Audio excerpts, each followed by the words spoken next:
This program features live coverage of an African safari and may include animal kills and carcasses. Viewer discretion is advised.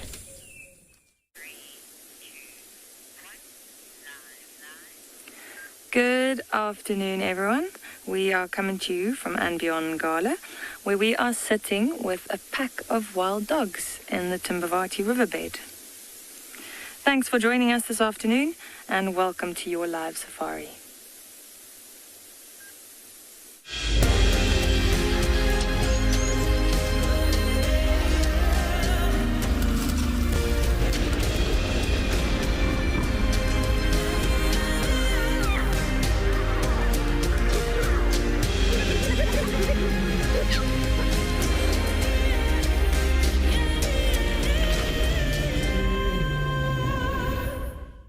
Afternoon, and welcome back to Ngala, where we are starting with some wild dogs in the riverbed, and what a treat that is.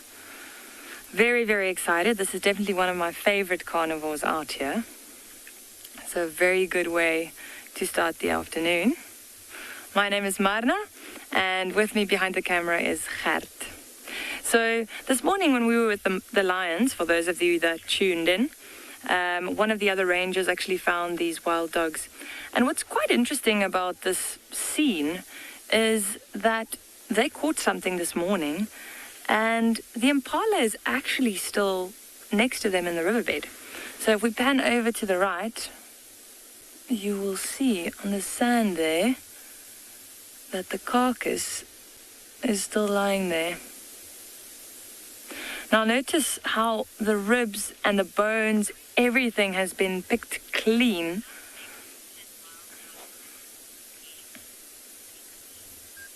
Pinky, how big can wild dog packs get?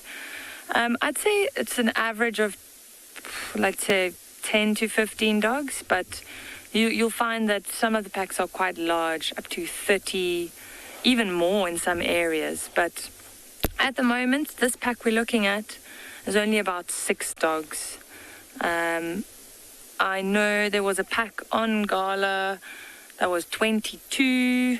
We've had different sizes of packs on the reserve. We're going to stay with them for a bit and see what happens here.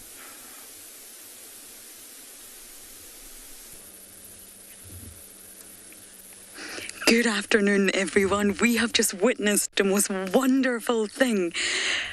The Wahlberg's eagle pair have just mated. They're now grooming one another. It's wonderful. The dark one at the back is the female. The pale one at the front is the male, and we actually know this pair. This is the Wahlberg's nest road pair.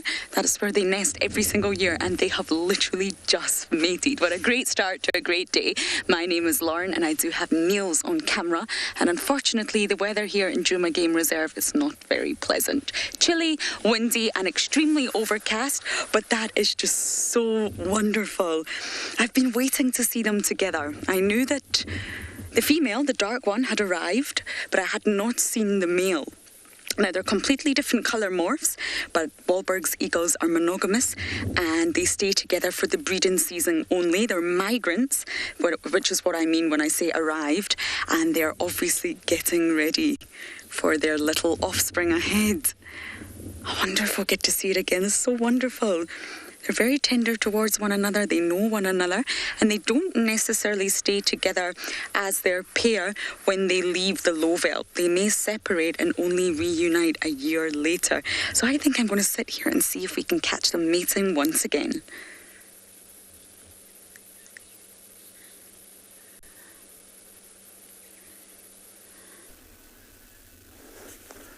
Good afternoon, everyone, and welcome to the Masai Mara of Kenya. Right here we have a pair or a bunch of Topy. My name is Tim, and behind camera we have Big James. Look at how beautiful the sun is this afternoon. Very nice Topys there. We have a breeding herd. We have mothers with their calves. These teeny tiny calves are just about a month old. So females will regroup at one place, and we call this maybe a nursery where they will be accompanying their calves out of danger. Look at that tiny one. tell you that calf can run as fast like the mother. Now, these Toppies have picked up an open ground where they can watch from all directions. Look at how they've positioned themselves, each one looking from different direction. Maybe to be okay and sure that there's no predators walking around. Now, even though Toppies have a sharp eye, these calves will fall vulnerable to predators, especially hyenas and even lion. So they've picked up this open space where it's good and quiet, where they'll be grazing.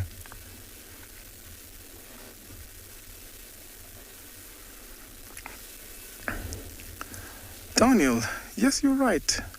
Toppies are social because when one has a calf and the rest are around here, then they'll be around within this area trying to watch over the calf.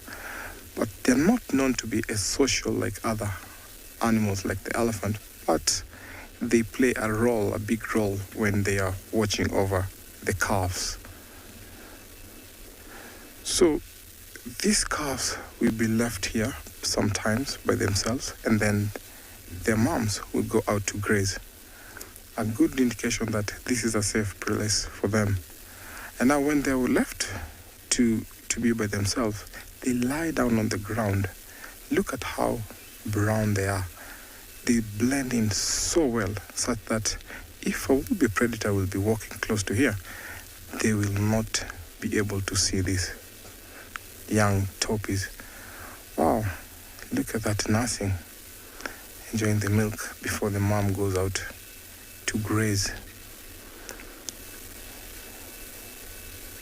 Now this,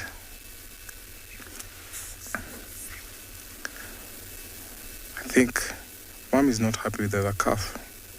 Come on, this is my milk time.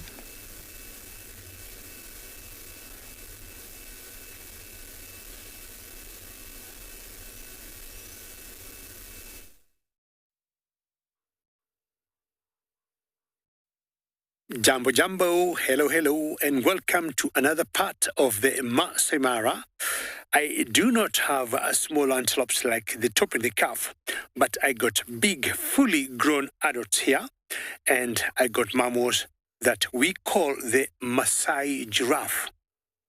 Not 3, but maybe 6. And apparently, they're all males. And I'm seeing a behavior that I have not seen in a long time. Of the 6 males, they had arranged themselves in 2s, and they were each having a match, what we normally call necking. Once in a while, we have seen the winner mounting on the loser at the sign of submission. Speak of the devil. And I'm seeing this as rather unusual behavior today because they are all 6 males and they had paired up 2 and 2. It normally happens once you lose and you're being battered by the other male. He will always, of course, not mate per se, but will always mount on the loser and then back to the herd. And what will happen? He'll say, he'll be the dominant one.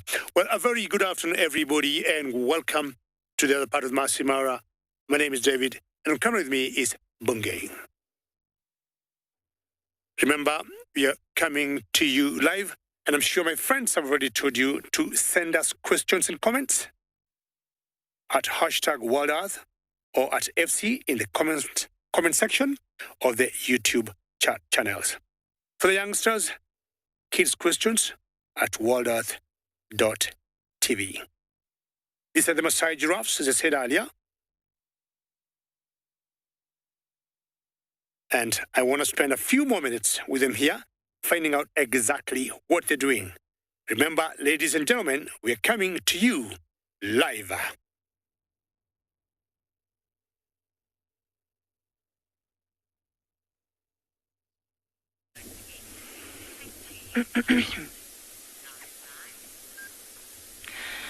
So I would like you to sit and appreciate these wild dogs with us for a moment, or painted wolves. Whoops, that one almost rolled over. Painted wolves, as they're also known as. And I think the most striking thing at the moment are these big round ears. So those ears, it helps them to keep track of each other over long distances. And then also the coloration. If you look at the ones that are on their sides now, the white blotches there, the white on the front legs. And then also the only constant you can see there is pretty much the face. So that black muzzle. And then they all have a white tip to the tail, which you can see on the one in front here. You can see the tip of the tail there is white. Now, earlier we noticed that the one female has white that extends all the way down from the rump to the tail. And that dog we actually recognize. She's from the Auburn pack.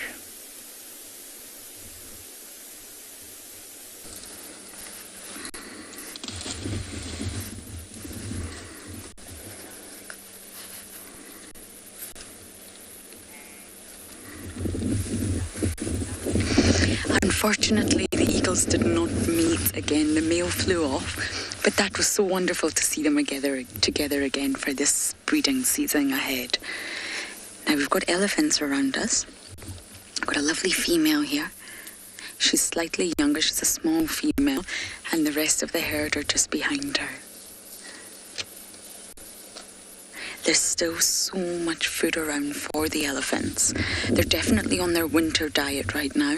You can see this individual is sticks and branches. That has more impact on their molars than soft grasses do. So they're still on their winter diet, but once we really do get those rains, this landscape is just ready to grow. It's ready to flourish. There's already small shoots of grasses popping up from the really little amount of rain we've already had. But once those heavy summer rains come, this entire landscape is going to transform and the elephants will relish it. The soft, palatable grasses are easy for them to chew and it doesn't wear down the molars as quickly.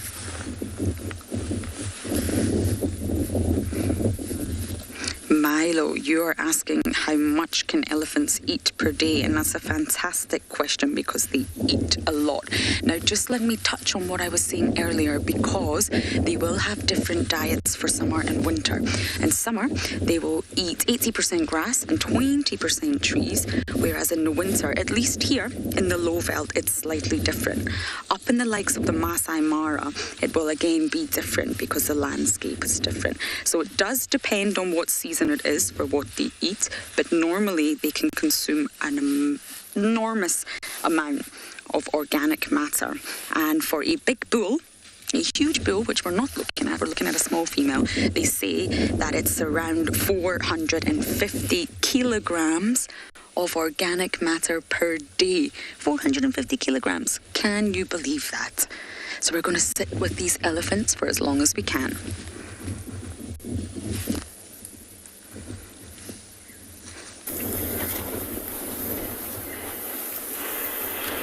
I'm absolutely filled with joy this afternoon, even though it is quite windy here on Pridelands, because we have found one of my favorite herds of elephants. Hello everybody, my name is Taylor McCurdy and on camera with me today is Odie as usual, and as I said, we are here at Pridelands, which is part of Tswalu Game Reserve and also joins in the Greater Kruger National Park. So look at this. Okay, we'll find my favorite elephant in a minute, but there's an enormous one marching straight through the herd and he dwarfs all the other elephants. There's my favorite elephant. So this elephant is a girl that I like to call Susan. She is the sassiest elephant you'll ever meet in your entire life, but she has indeed calmed down a little bit. Now, I suspect she's somewhere between the age of about 10 and 13 years old, maybe 14 years old. So she's not fully grown, but you can see how small she is in comparison to that big, fully grown elephant bull. Look, and we actually think that she might be coming into estrus because at one point her behavior was just out of this world. She was so cheeky, she was so sassy, and she's very flirty with all the bulls, as you can see. So it's quite exciting, considering she's my favorite elephant, and hoping that in the near future, probably not relatively soon, because I've got a very long gestation period, but she'll have a calf. Now, Pele, we'll just talk about this big elephant that we're looking at right now. You've asked how big can they actually get. So this bull, just guessing now, probably weighs closer to 6 tons. So he is enormous. He is huge. So they can weigh, normal elephant bull probably weighs about 5.5 tons. So I'm just going to roll back. The reason why I'm just rolling slowly is because, hello boy. He's obviously quite curious in that female. Apologies if there's any breakup. And she moved towards us. Not that he is really interested in us. He just likes to, of course, tell us and remind us who's actually boss out here. So when they say the lions are the kings of the jungle, this is not true. The elephants really rule the African plains. Just going to move back a bit more. So the reason why I'm just going to keep going is I think he's testing all these females to see if any of them are coming into estrus at the moment. Oh, look at the tiny little baby. That's like a small little elephant. Look at that. Hello. Yes, come and stand next to this big elephant, please, so that we can show the world how small you are. So that elephant is definitely under the age of about a year old or so. But we're going to make sure that we just watch out and give this big one-tusked bull as much space as he needs. Luckily, there's no musk bulls around here. This is a very calm and small herd. And building on Milo's question, so the big bulls can eat a lot, and the reason they eat so much more is not because they are essentially big. It's because as they get older, the efficiency of their digestion actually gets lower. So elephants only digest about 40% of what they eat, which is really poor. That's why their dung is so filled with undigested vegetation. But as the bull gets older, it drops from 40 to 30. So that's 10% less, which is why they have to eat more to meet those nutritional requirements. And, of course, they're bigger. But I would say, on average, a normal-sized elephant in females will eat between 170 to 200 kilograms of organic matter.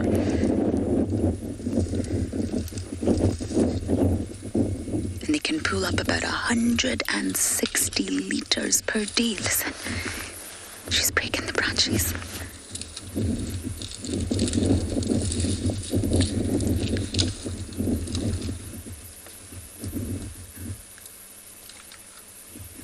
See, she's crunching the wood, and that's what wears down their teeth quicker.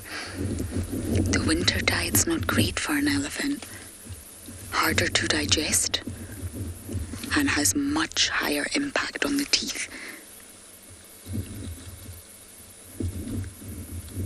Clearly looks delicious though.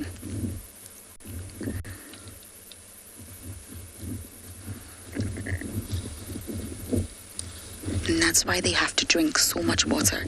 They're completely water dependent because their digestive process is not so strong. It's not very efficient. Hello. Oh, now you're just showing off.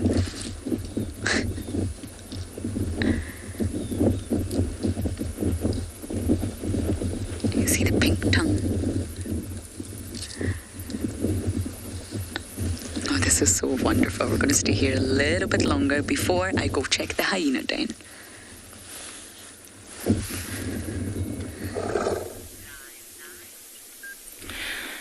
Now, if you have a close look at these wild dogs, especially that one that's got its head up, you'll notice that that belly of it is very, very full.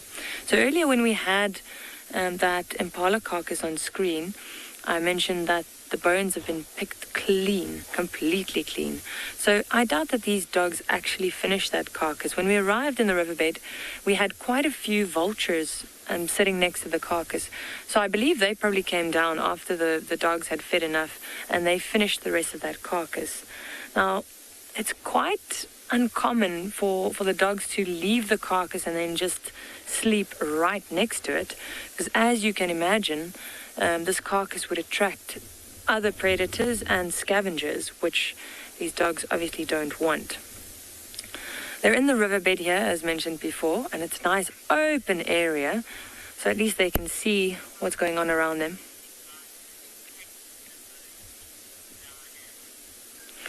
Lana, what do wild dogs in Ngala hunt the most? I would say small to medium-sized animals. We see them hunting a lot of impalas, like the one they hunted here. And yeah, smaller things like duikers. We've seen them take steenbok. We've seen them take young kudu and wildebeest. And then we've even seen them hunting young buffalo, which is quite a risky one. But yeah, that has happened. And then quite often when you see them hunting and you're able to follow them, then you sometimes see them just taking ground birds whilst they're on the run. And they'll just grab them if they happen to flush them out of a little thicket somewhere. They're very opportunistic and incredible hunters.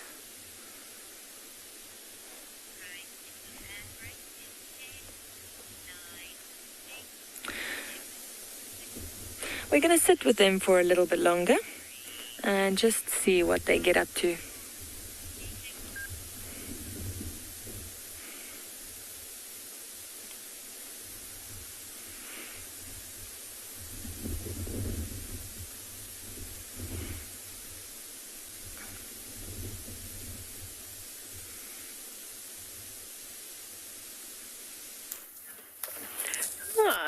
Welcome back, everybody. Welcome back.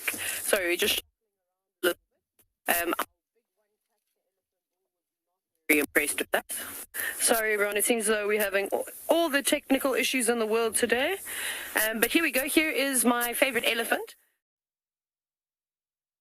I'm not too sure. I've got to be careful because I've got lots of favorite elephants, but it's the young female that the big bull came over and sort of smelt around her nether regions, just seeing if she was ready to be mated with, but not too impressed because he's now gone around to most of the females to sort of see them. Hello, girl. But she is such an awesome little elephant. She's very cheeky, and I feel like if I was an elephant, I'd be this one. But it's nice to see them back. We haven't had any breeding herds pass through Pridelands, well, at least that we found, for the last weeks or so.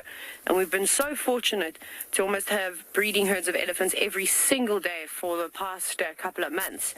So we were all very, very saddened by their departure, but that's normal for elephants, as they do spend most of their time moving around searching for things to feed on.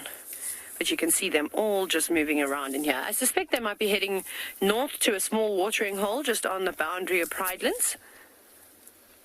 But some of their trunks do look a little bit wet, so maybe they did drink somewhere else a bit earlier this morning. But you can see them. I was so surprised. I honestly thought it was just bulls.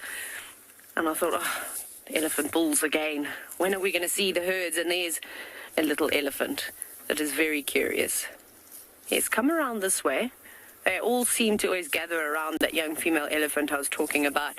She's a great aunt. She plays with the little ones, and I think that they learn a lot from her.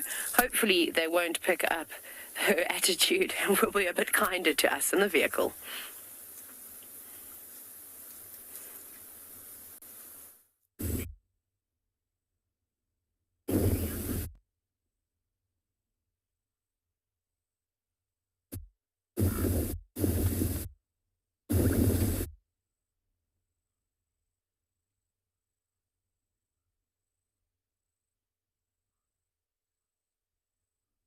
Elephants are very intelligent animals, and especially the matriarch, as they train their youngsters. Not sure what to say about the buffaloes, and especially buffaloes like this, which are two old bulls, and if you look at them carefully, they are on their own, and exactly what they're doing now is to chew cud. Got a scratch there. We all know buffaloes are ungulates that are ruminants. Just look at the face of that dagger boy. I've always said many times, buffaloes look very harmless. When you look at him, he's very docile. But in the part of Kenya that I come from, especially my village, buffaloes have done so much damage, followed by the hippos. You can see how he swings his jaws to just regrind what he had eaten earlier. We all know they got 4 stomachs, like any other ruminant. So after they stop eating, they'll regurgitate. Anushka, how are you today? And yes, you're saying, Anushka, you love the slow motion chewing. It's correct. It's what exactly Anushka was saying. They normally regurgitate what they had eaten during the day back in the mouth. And Anushka, look, mainly it's the lower jaw that keeps moving. See, he got tattered ears. You look carefully. His ears are torn, and that shows truly he's a senior citizen. And no wonder he's out of the main herd. As it is the tradition, old buffaloes will always live on their own.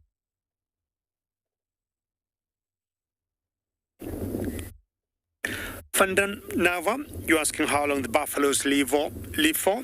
18 to 25 years is generally the lifespan of buffaloes. 18 to 25 years. And of course, it depends from one population or from one individual to another. Now, these are the buffaloes you don't want to play with, the males. If you look carefully, there are 2 of them, and one has laid down, and they always gang up like this, and as they retire or as they age, they live on their own. They become very easy candidates for predators like lions. We have seen lions choosing the old buffaloes.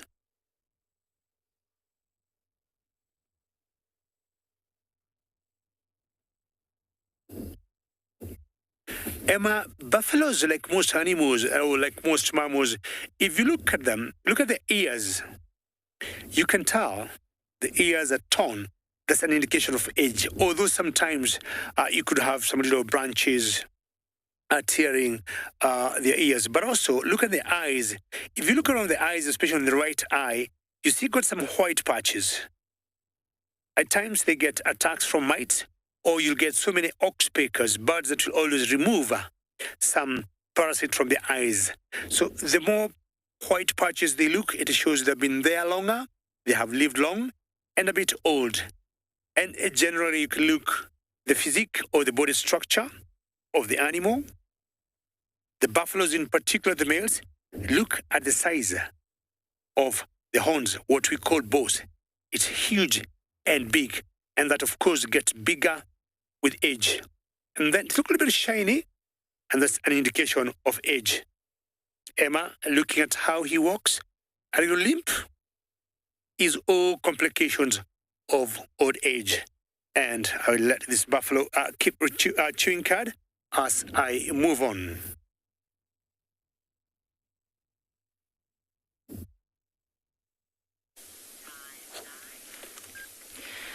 So we are currently sitting downwind from these wild dogs, and as mentioned earlier, they've all got full bellies full of protein.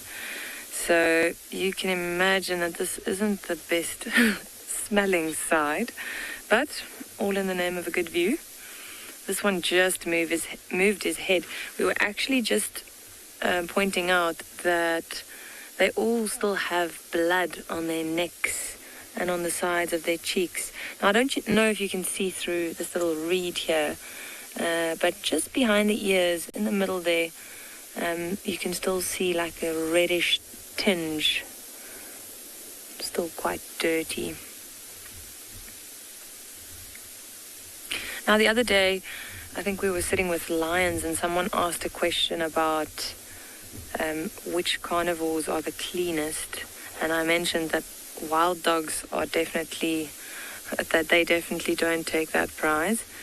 And quite often after you've seen them feeding, they'll be full of blood.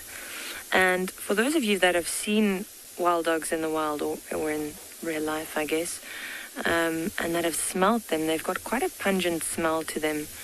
And it's almost like urine and blood mixture, if I could describe it like that. It's an interesting smell. Oh, we're quickly linking to some lions.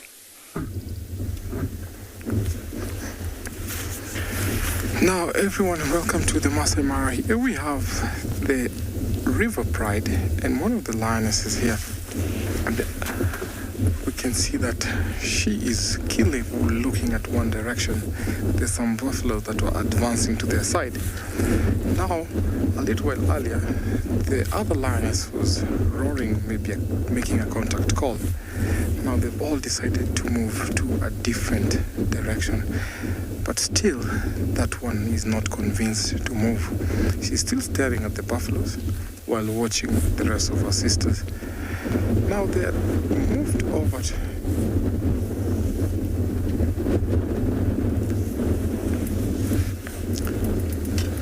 Casti, thank you for your question. How loud is the lion's call? Now, a lion roar can be heard to up to 8 kilometers away. But for lions, they can hear a lion roar for up to 10 kilometers away. So 8 kilometers away, the lion roar can be heard.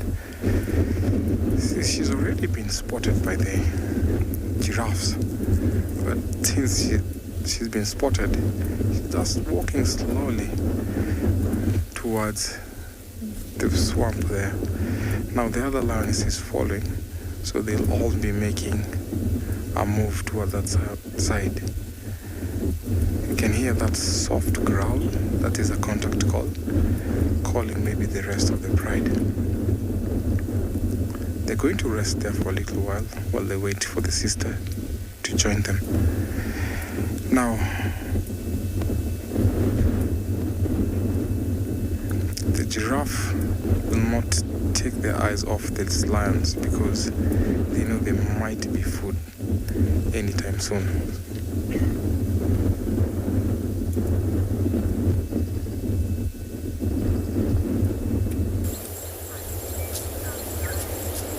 Good afternoon, everyone. Good afternoon here at Djuma Private Game Reserve in Sabi Sands in Dwarf. Well, welcome in this area where today is 21 degrees 70 Fahrenheit and beautiful weather. And my name's Andrew. On camera it's BK, and yeah, well, it's actually a really cool afternoon that everything's kind of showing off here. I'm sitting here with the male lion. One very much sport. He hasn't changed.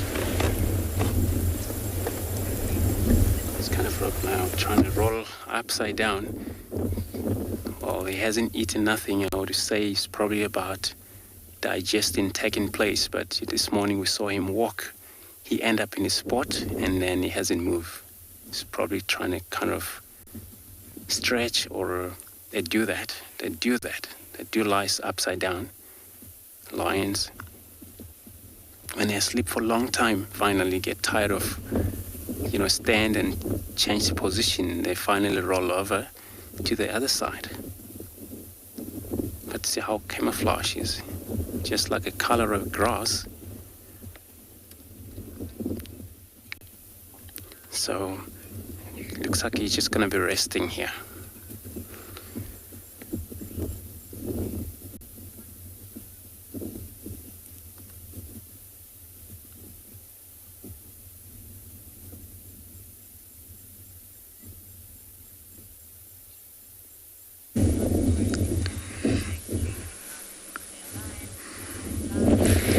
Found one of my favorites clinging on for dear life.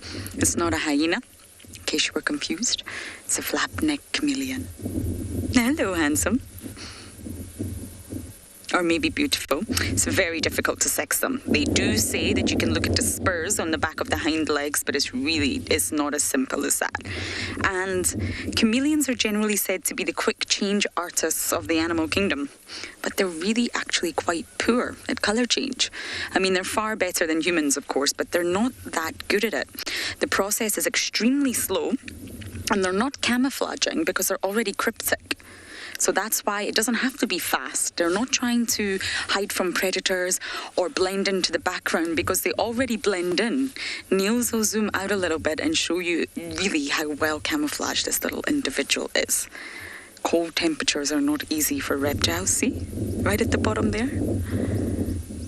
So camouflage. So that's why the colour change process is really not quick. Why it changes colour is broadcasting its mood. It's unhappy. It's sleepy. It's in breeding season and it's looking for a lady. Many different things, and that's why it colour changes, not to blend into the background.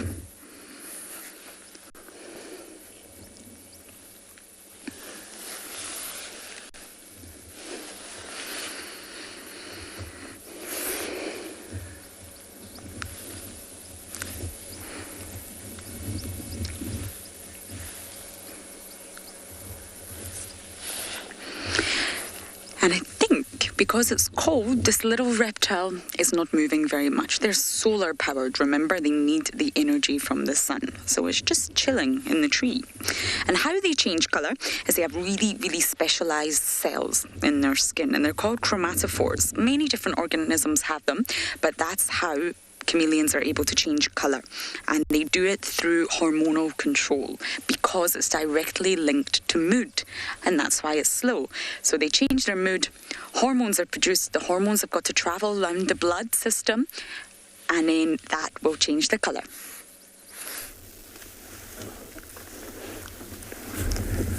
Now it seems like the buffalo is not happy with the lions. It's scaring and chasing them away.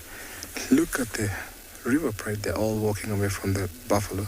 You don't want to mess with that angry buffalo. Now these lionesses have calves, so they know they have to hunt on a regular basis, but you don't want to mess with such a big prey like that.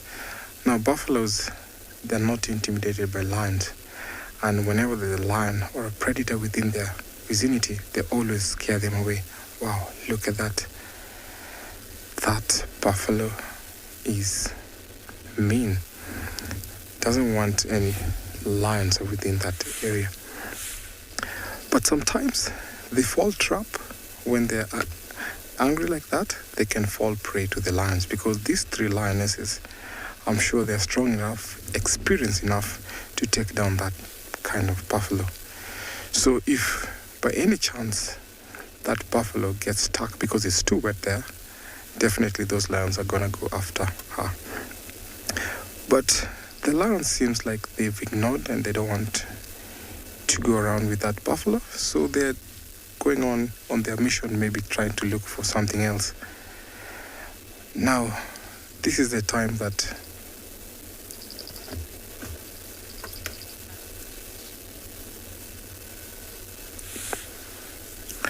Roger, thank you for your question. Is a Cape buffalo capable of killing a lion? Yes. Buffaloes can kill a fully grown lion. Look at the horns, look at the size. And sometimes we find lions going after the buffaloes, getting got by their sharp horns, and injuries can be fatal and end up to death. Yes, buffaloes can kill lions. Now, our river pride lionesses have decided to go away. We have a big herd behind us, and so one of the buffaloes has decided to chase them away. Now, they're still determined to find something else, while, you don't want to mess with something big, something that will put your energy away. So they might go for maybe a younger one, or maybe zebra, or maybe wildebeest. Now, as they're walking around the bushes, sometimes they flash out prey. Could be the reedbucks or some other antelopes that are around the bushes, and sometimes they get an advantage of those kind of antelopes.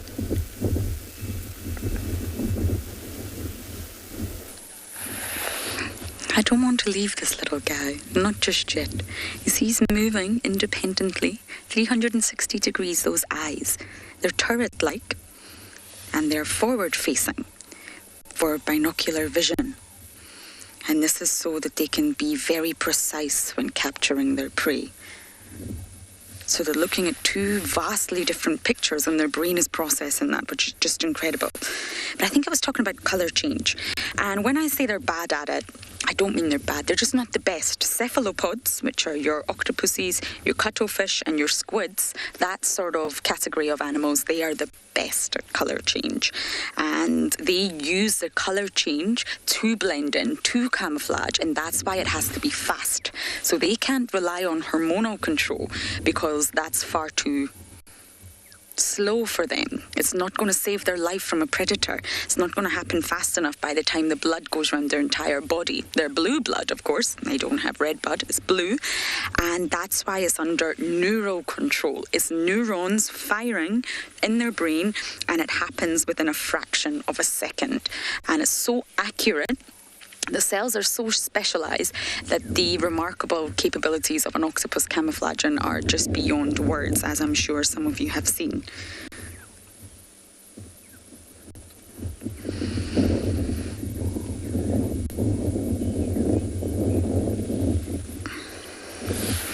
Liam, when this particular chameleon gets angry, they tend to go a little bit dark in colour, and black spots can appear on the body, and this is from melanophores. There's different types of chromatophores. You can break them down to xanthophores, which are your yellow and red pigments, iridophores, which are your sort of clear crystals that'll give that iridescence, and then you have your melanophores, and that's black pigment. So there's different types of chromatophores, and he will go a little bit black if he's not happy. He also goes very orange, if this is a male, by the way, under the chin when he's in breeding season and he's ready to show the ladies that he's ready for them, basically. And normally when he becomes really washed out and he pales, he almost goes a pastel green, if not white. And that's when he's resting and his metabolism is slowing down and he's going to sleep. And that's why it's a little bit easier to find chameleons at night through the spotlight, because they sort of glow yellow in the spotlight. But they are diurnal. They're not nocturnal. They're just resting. And that's why their colour is changing.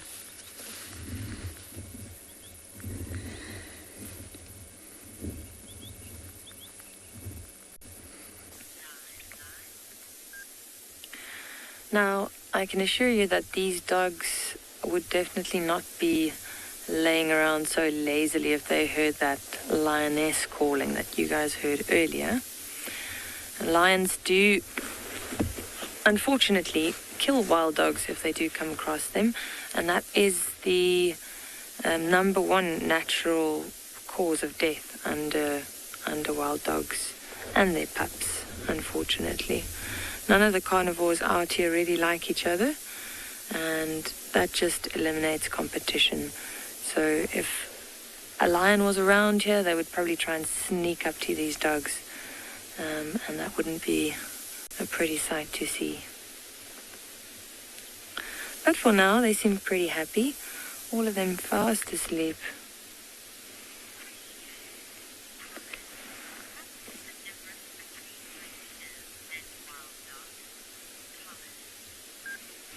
Thomas, what's the difference between hyenas and wild dogs? So they are in two different families. So these are dogs, as the name states, and hyenas aren't dogs. They're not cats either, but they're in an order of their own. And then looks-wise, the hyenas have that sloping back, you know, those really strong front legs or front quarters, and the shorter back legs, whereas wild dogs have these long, almost skinny legs, straight back. The wild dogs have these big round ears that I pointed out earlier, whereas hyenas don't have that. And the hyenas also have these really long, thick necks and very large heads, powerful jaws as well. Whereas I'd say the wild dog's head is like more in proportion to the body. But they do have a few similarities, though, I would say, in the way they hunt.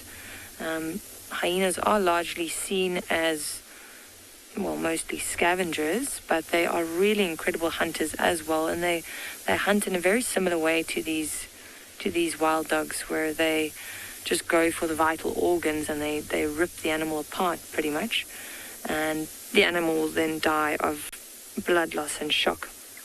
But we actually often see the wild dogs and the hyenas together. The hyenas follow the wild dogs because they know that the wild dogs will eventually catch something, and then they'll try and chase them off and steal their carcass. And then with concerns to the coats, the wild dogs have these blotches on them, which are quite beautiful. And the hyenas that we find in this area, the spotted hyena, they've got that brownish coat with the black spots, hence the name spotted hyena.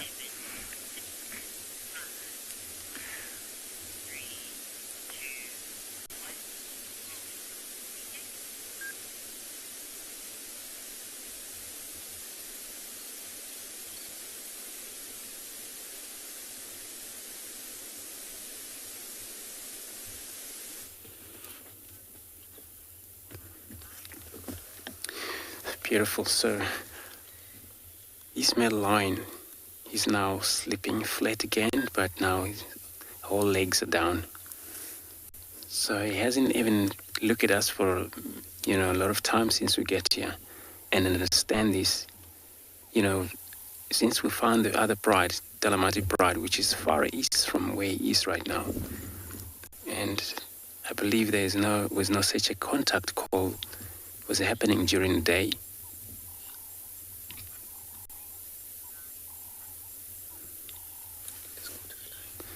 So he's just gonna be sleeping down here for now.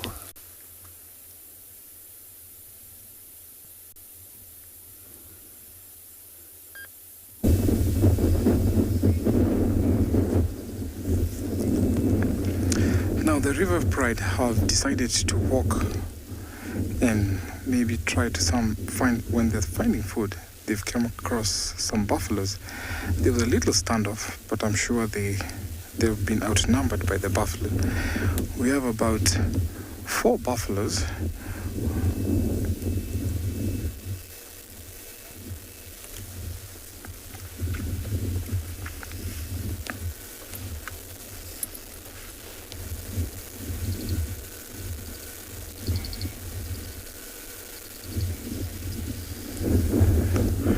Now the River Pride have decided to carry on with their hunting mode. They are on the stroll trying to find something. A little while earlier, there was a standoff between the buffaloes and the lion. Now my name is Tim, and behind camera we have Big James. We've been following the River Pride here, who seems like they want to find something for their cubs. Now, lions have to hunt on a regular basis, especially when they have cubs. This is because they're still nursing, the cubs are still young, so they lose a lot of energy.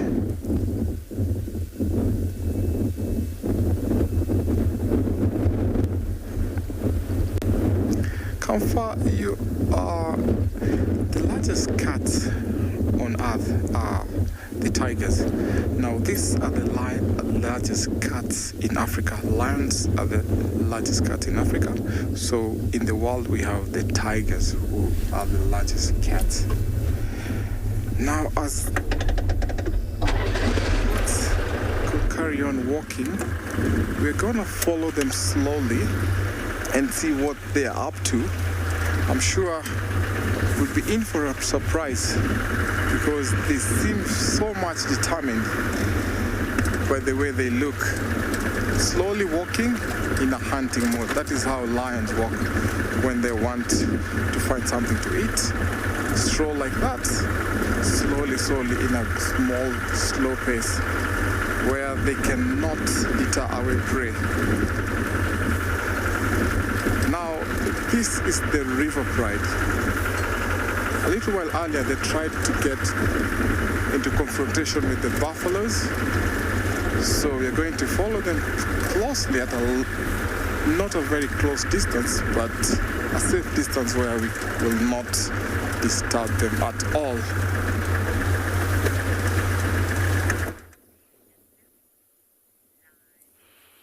look at what we've got with its head just popping out of a termite mound. That is a little dwarf mongoose, one of my favorite animals and highly intelligent creatures in the bush. But you can see that they're all fluffed up today. They are very, very cold. Sorry, I have a fly buzzing around my head, so apologies if the camera starts to shake. It's me fighting off the flies. If only I could have a little mongoose come and sit here, although I don't think they'd really chase the flies away. I need a chameleon on my shoulder. But anyways, this is where they live. And it's just to the right. Down, keep going with pan to the right a bit. Yeah, it's there. Sorry, I'm just trying to show Odie on the monitor. To the left where the mongooses zoom in now. It's just gone into the little mound. Sorry about that. It's because it's very, very cold today. I don't think they're going to stay out and forage for the entire day. So I think that they're planning on heading home a bit earlier. Jennifer, they are indeed so cute. They are very precious. I was hoping that they'd hang around and stay out a bit more, but the wind is starting to pick up, and now that it's obviously getting later in the day, it's quite chilly. So I imagine most of the morning, or maybe even just the middle of the day, they would have come out and gone around and scurrying through all the grass and dead leaves looking for delicious insects. I don't know how much luck they would have had with finding any reptiles on a cool day like today. Actually, I don't know if foraging would have gone very well at all. I would have just stayed in bed. But that's what they're going to do. And it's nice and warm inside there. If you were to stick your hand into one of those openings where that termite mound is, you'll feel the hot air sort of rushing out. It's really, really quite nice. So there is no need for them to come out here. I've been looking around and listening to see and hear if I can see any more of the dwarf mongoose, but I cannot. So I think the others might be in there already. So normally if you sit really quietly, they're very vocal and they communicate with one another. You can sort of hear these high-pitched sort of squeaks. I'm not going to try and imitate it for you, but I can't hear that. So that kind of says to me that they're probably all inside the termite mound.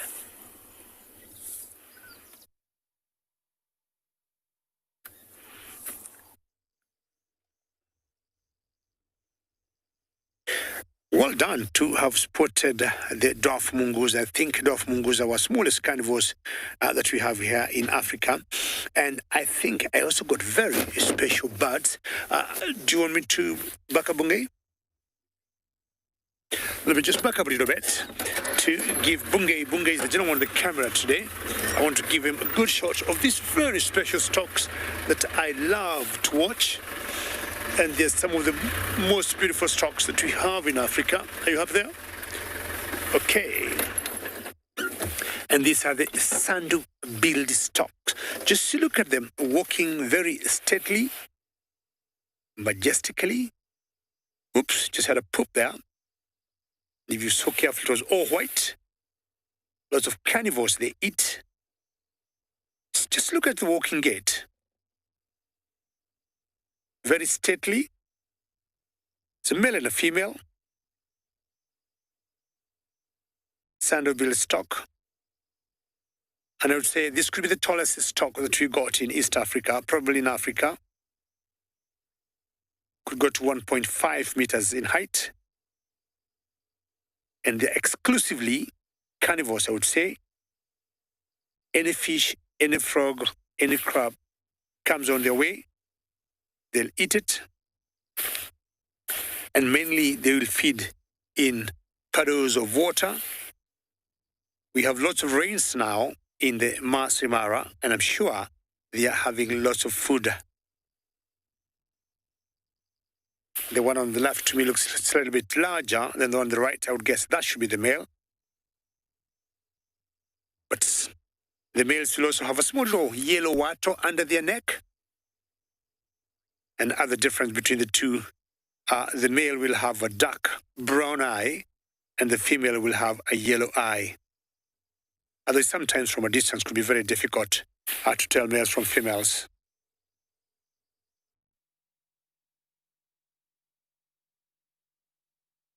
Caterpillar, how are you? And you're asking how many stork species we have in the Masai Mara. Very quickly, I'll say off my head, we got 8 storks in the Masai Mara. This is one of them, the sandu-billed stork.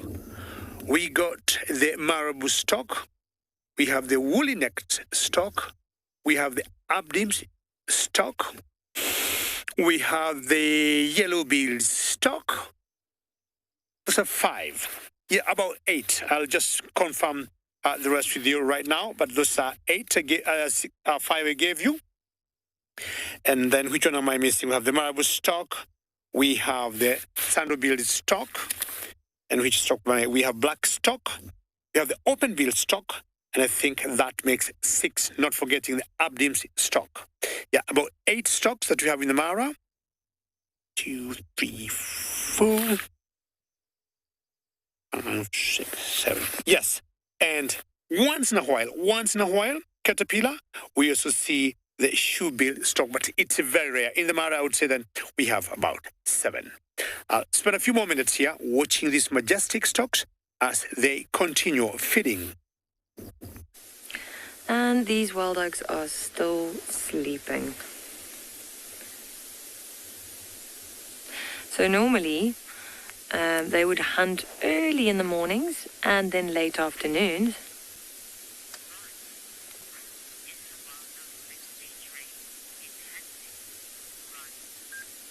Ron, what is a wild dog's success rate in hunting? They are actually the most successful carnivore in Africa when it comes to hunting. And I've read that up to 70%, 70, sometimes 80% success rate, which is incredible.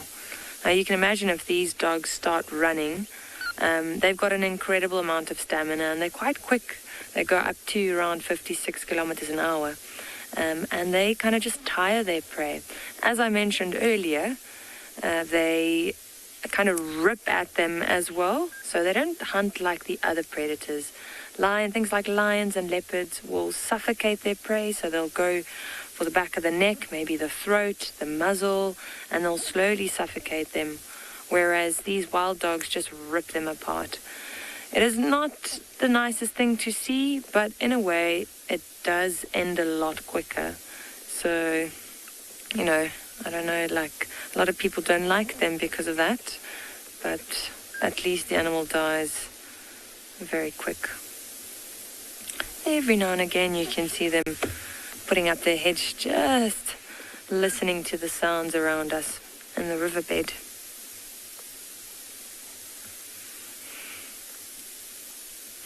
Very lazy. Please remember to send through all your questions and comments. And thanks for joining us this afternoon.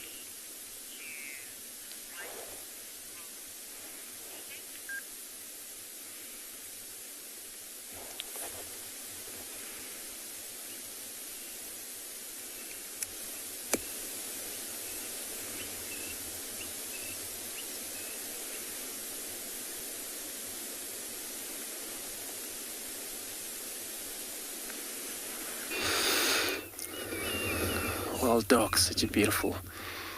So here, still no change. Our line, lone male line, still sleeping flat. And it will come to a time now where you probably, once it's dark, you will be able to move around, since, you know, they're highly nocturnal, these cats. But that doesn't mean that they won't move during the day. They were able to move during the day. Like just this morning when we got them, he just led us into this spot here from the watering hole, the way we've been found. So he was actually last night, you know, very vocal. So he was calling a lot, since he's part of that other 2 male that are not around here. I'm not sure where they are.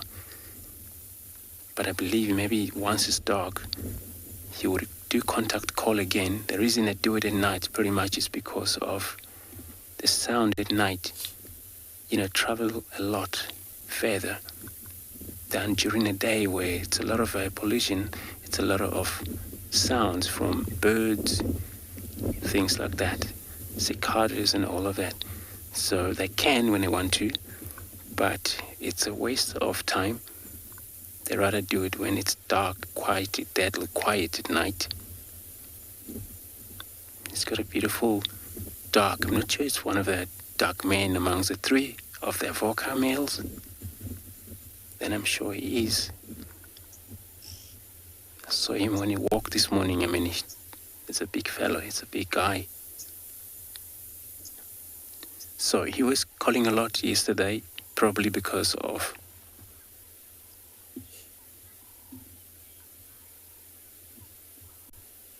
Mark. Welcome to the show. You want to know how much adult male lion would weigh? So male, they weigh more than a female. So a male would weigh anything from 200 kg to 130 kg possibly. And then female, somewhere around 150, 170 if that's a fully growing. So that's average weight for such a big male like this. I can go up to about more than 230 sometimes, depending on a gene pool. In this cat, sometimes you find some gene pool, these body get bigger much than the rest. And of course, single male like this, he can take a buffalo down by himself if he's brave enough to do it. It's so that, on buffalo is so much work to do, and it's not easy animal to die quickly. Sometimes lion get tired and give up. But, he's very good on that. I'm gonna sit here, see what happened.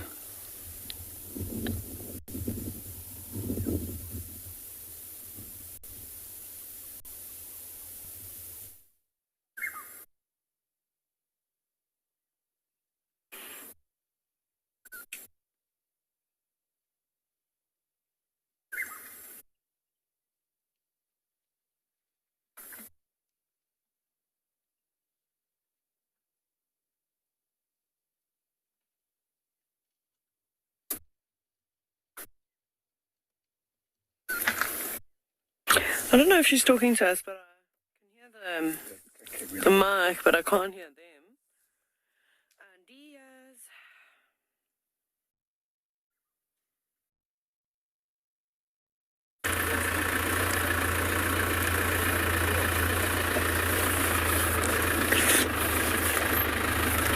So sorry, ladies and gentlemen. Sometimes such issues will be there, technical issues, but we are always very set to organize things. You'd imagine when we broadcast all the way from Africa here in the African wilderness, we'll face some technical challenges.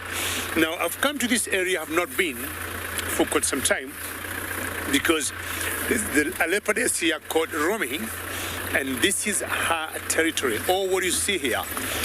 But when I didn't come, you can see how the car is going.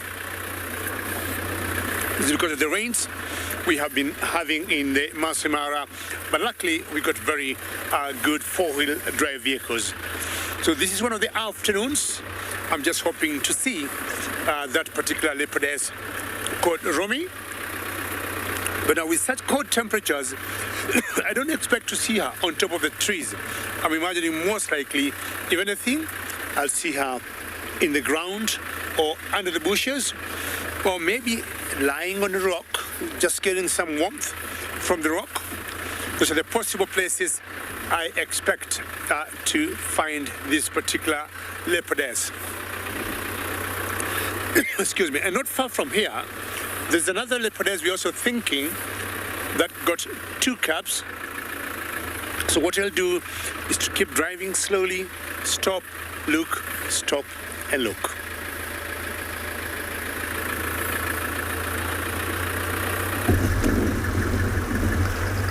Greetings everyone and good afternoon. Welcome to the Mara. We have a pride of lions here. We call them the River Pride. They are out on a stalking game. They are walking here, trying to find something to put onto their dinner menu. Now, my name is Tim, and behind camera we have Big James. We are so much excited of this sighting because these lionesses have cubs. They have 4 cubs, and we are so happy to see that they'll be going to find something to eat, because lions when they have cubs, they nurse on a regular basis, and this means that they have to hunt often. Now, this is how they choose to walk when they on a hunting mode. Now look at how they are walking in unison, very softly, not to deter away prey. This is so common that when you see lionesses or lions walking like this, you definitely know that they're up to something. See, they're walking in single file. You can see how they're softly just walking on the road. Now, before earlier, they tried to stand off between them and some buffaloes, but then the buffaloes won. We saw a buffalo just chase them away. I'm sure they're going for a different kind of prey. Now, the direction they're heading is where we had lots of herds from wildebeest and zebra.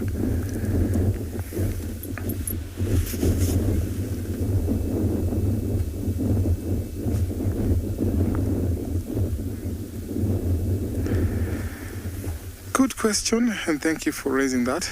The river pride is bigger than the Owino pride. We have about more lionesses than the Owino pride. Owino pride, we only have about 3 lionesses.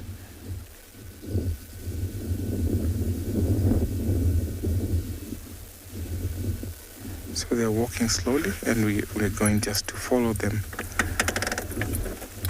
slowly, not just to make sure we don't deter away their prey.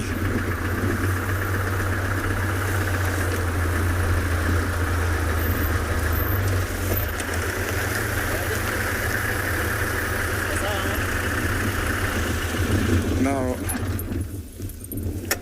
we're just going to follow them slowly and see what they're up to. I'm sure we're crossing fingers for them to find something this evening. Well done, team. Follow those lionesses. And ladies and gentlemen, it's just a few minutes ago, or is it seconds ago? Okay, minutes ago, I was talking of a leopardess, and I said why I specifically came to this area. We have always known out of the many years we have been in the African wilderness that some animals like lions, leopards are territorial. And you'll always gamble and chance where to get them. And there she is. How lucky I think I am, or all of you are. Now, what I want to confirm, and I'm sure maybe James Richard could be watching, and Rebecca in the final control, I'm sure James will keep in touch with us if this actually is the Leopardess Romy. She has yet to give us her face, but I first stopped at a distance, not to go very close to her, because you remember I spoke of another leopardess not very far from this area, and once in a while we have seen both of them overlapping the same area. So we do not have a name as yet from the first one, but Romy, we are 100% certain, and James Richard has always confirmed to us that it is Romy. Blends in very well where she is. You may not believe it. I passed here about 45 minutes ago. Well, most likely she was there, but you never know. Ladies and gentlemen, yes, and I think David was thinking, and our good friend, James Richard, has confirmed it's Romy 100%. James Richard, Jambo Jambo, and Asante Sana. Hello, Romy. Thank you for showing up. We're very proud of you.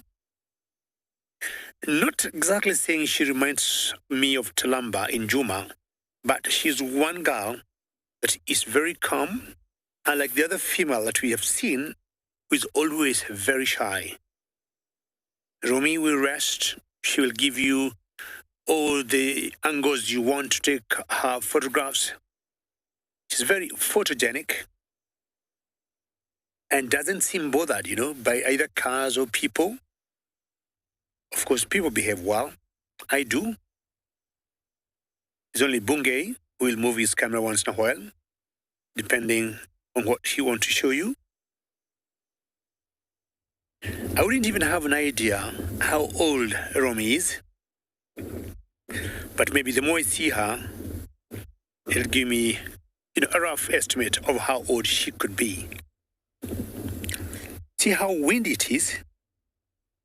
She doesn't look bothered by that.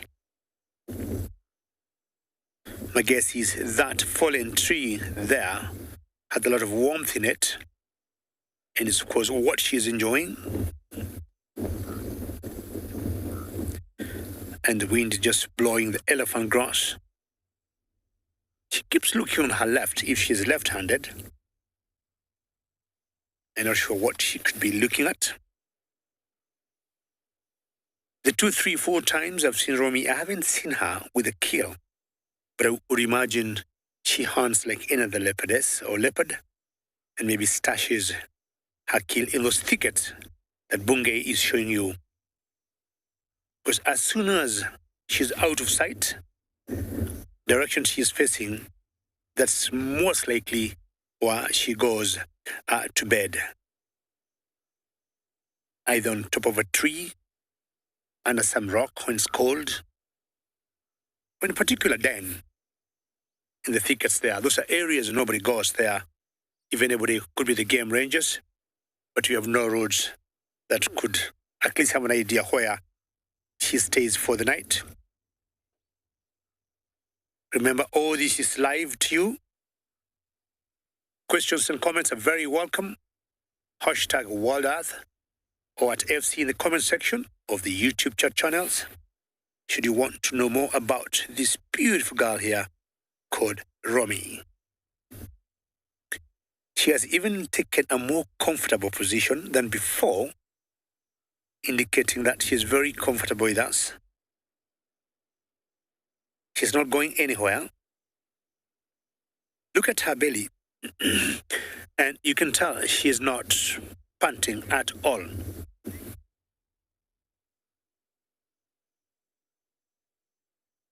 And Ruda, you're asking why, leopards are lone animals, and ideally, that's how evolution has put leopards to be. They're very solitary animals, unlike the lions that you saw with Tom, 3 lionesses, and other prides of lions or coalition of lions. Leopards are always solitary as that. But here Ruda is, even being solitary, leopards are able to survive. They are able to take care of themselves. They are able to hunt. They are able to do what they need to do to survive.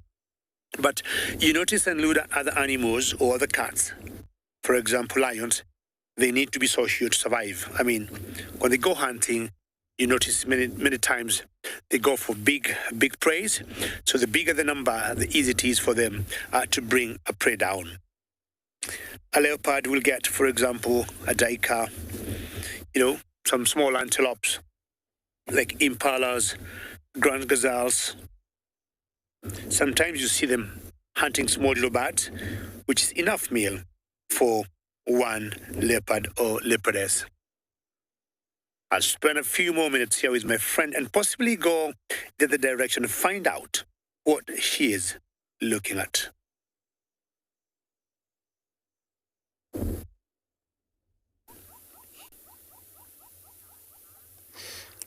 Beautiful, leopards are beautiful out there. From leopard to a male lion lying here, right close to us. You would imagine, it looks like once he had actually raised his head up. It looks like there's another audio coming from the south. Could be another male there or another pride. Understanding in this area yesterday was 2 prides, Nkuhuma and Talamati. They were in the area. And it looks like in Nkuhuma they went back south again across the southern border. And then if that's the case, be calling out there. So, but he hasn't responded. He only look and lie down again.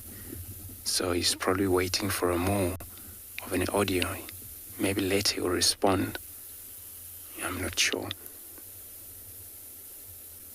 But yeah, he can see how he just doesn't really bother at all by us.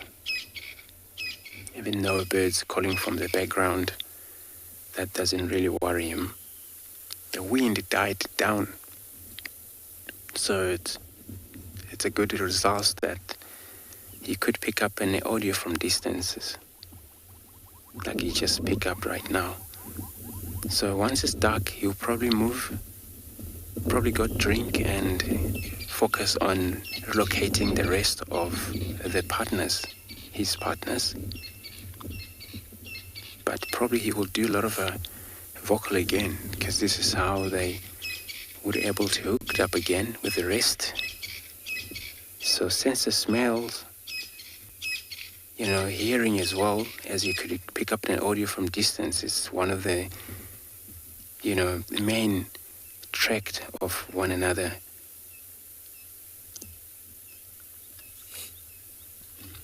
So I'm gonna wait here for another moment to see if there is any change with them.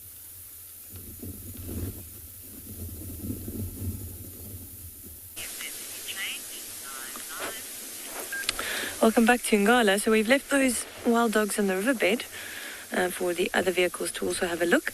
And we've found two elephant bulls on the bank here. It's just moving around us. The other one's on the other side. Let's see if we can... disappearing into the bush. Before he started moving, I was actually having a look at his trunk. And it looked like he'd actually lost the tip of the trunk. I'm going to... Let me see if I can just reposition us quickly.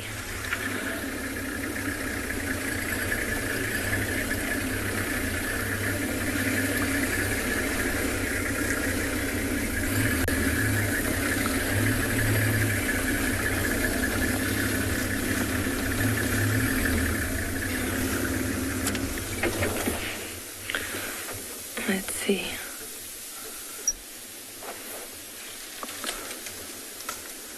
Right, the two of them, we can already see the two for now, but the two of them just strolling along the bank of the riverbed here, feeding as they're going. They're having a bit of a tussle when we just arrived, pushing each other around. The other one's slightly younger compared to this one. Picking some leaves, shoving it into his mouth. Just crashing through the bush.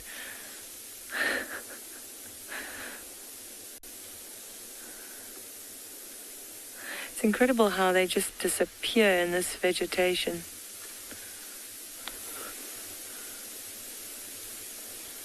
He blends in so well.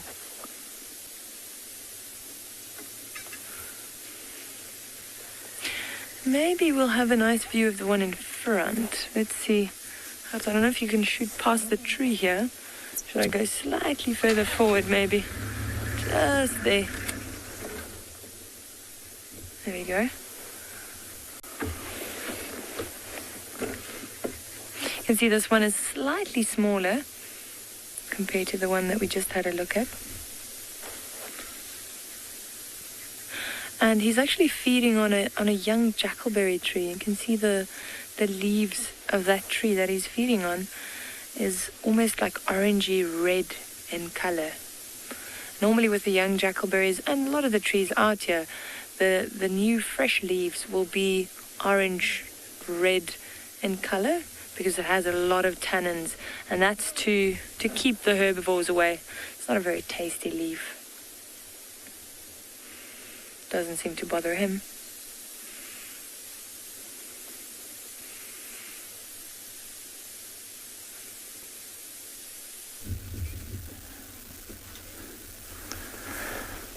Now our river pride is still on the patrol, still determined to find something to eat. Now they've walked up to maybe 2 kilometers now from where they are right now, and still determined to head where there's lots of plains game. Now lions or predators will be attracted moving to where there's prey. So depending with the movement of prey, that is how lions will keep on moving. So we're not sure what they're going to for, because we're not sure what is around this area, but definitely they're up to something. We had wildebeest and zebras around not far from where they're heading.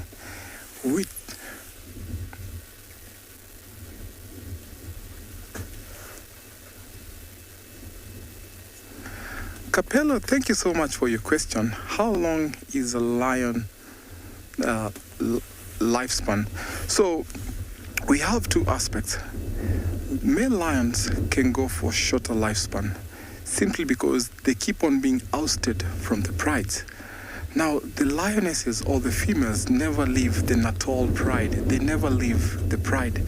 So because of that, any male that will come in will give them a success because they are protected.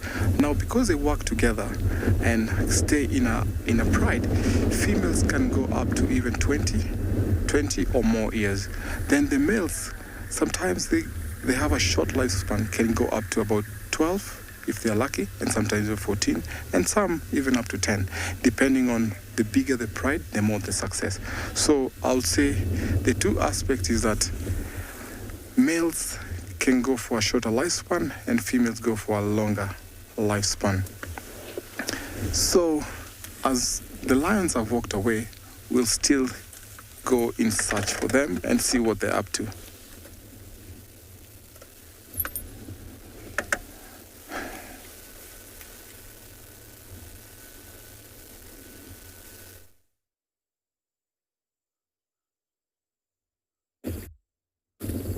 That's very true, team. And apparently it could be the same lifespans here for the leopards.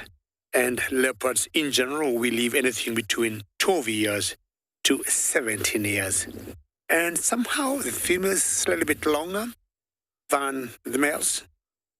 Now, I just repositioned and I came to that position where you can see Romy, shoo.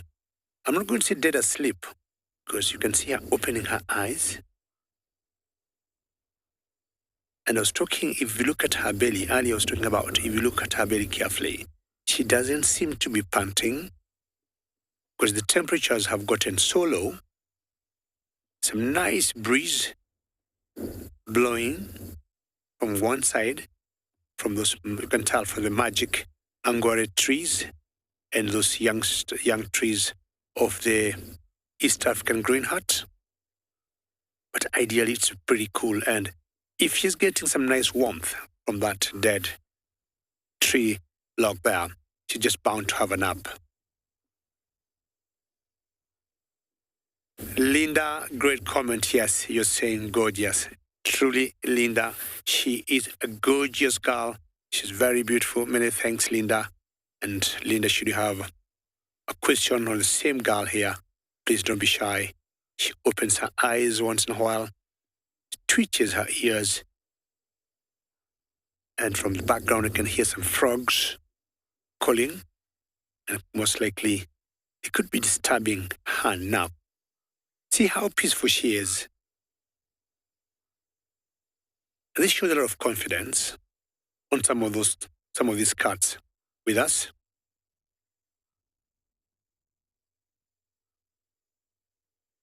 Team, you're asking if leopards are rare to find in the Mara. Not really. Leopards are there.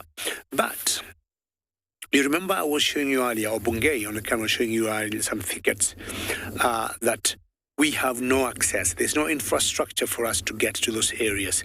And if you look at the vegetation of some areas like the Sabi Sands in Kruger National Park and the Masai Game Reserve, it's huge difference. Just look at that, team. The trees or the vegetation here, huge trees. It's very difficult for us to go in, but leopards are there. We could see this leopard, maybe drive on the way home, spot another one, but leopards are there. It's only that we do not see them as maybe they're spotted in South Africa. What are you looking at, Romy? Since I was on the other side, I kept seeing her facing that direction, but apparently these cats will see stuff that we don't see. They could be, or she could be spotting a prey somewhere, and maybe as darkness falls, she'll slowly go and bring it down for dinner. But definitely you can tell she is looking at something. Team, look at those trees. Tell me where or how could you spot a leopard behind or by those trees? So we normally drive very slowly, because you've got roads by the edge of the forest, and we keep looking. But way in there, out of love of nature, we don't have any designated route where you can drive.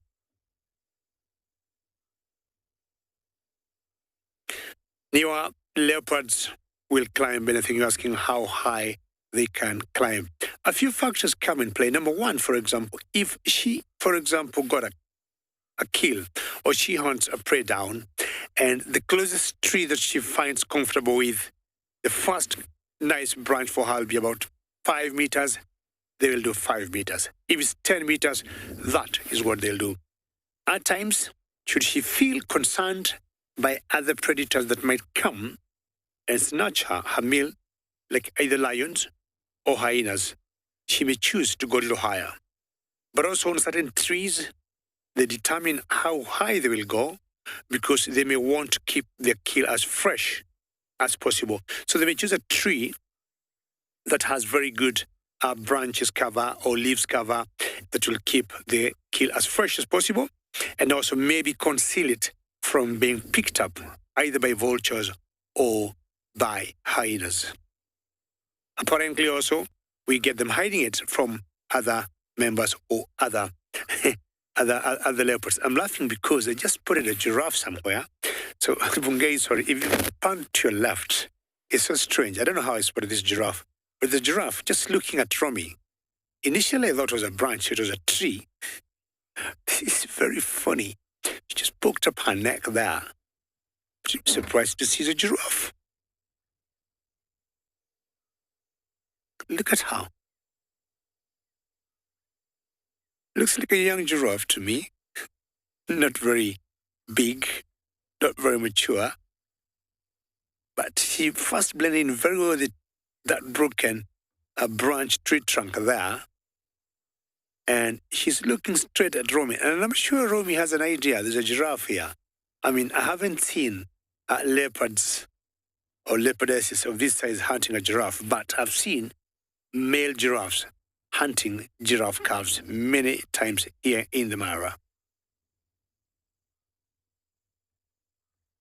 Isn't it wonderful? Just to know, Romy has no idea. Look at, I'm guessing they're like 20 meters apart. Romy and the giraffe. The giraffe might be walking away because the giraffe has to be sure that Romy is not seeing her. But Romy is not bothered and she's just enjoying her afternoon snooze. Her head is up and giraffe have noticed. And what the giraffe will do, it'll just have to go away. It has no choice. So Romy is looking at the giraffe walking away. Oh, giraffe, don't take chances. Romy, that's too big for you for a prey, so don't even bother. That giraffe is scared. Romy, what do you think? Go for the issue prey, the antelopes, the gazelles, Grant or a Tommy or an impala. Romy, I'm not going anywhere. I'm staying with you right here.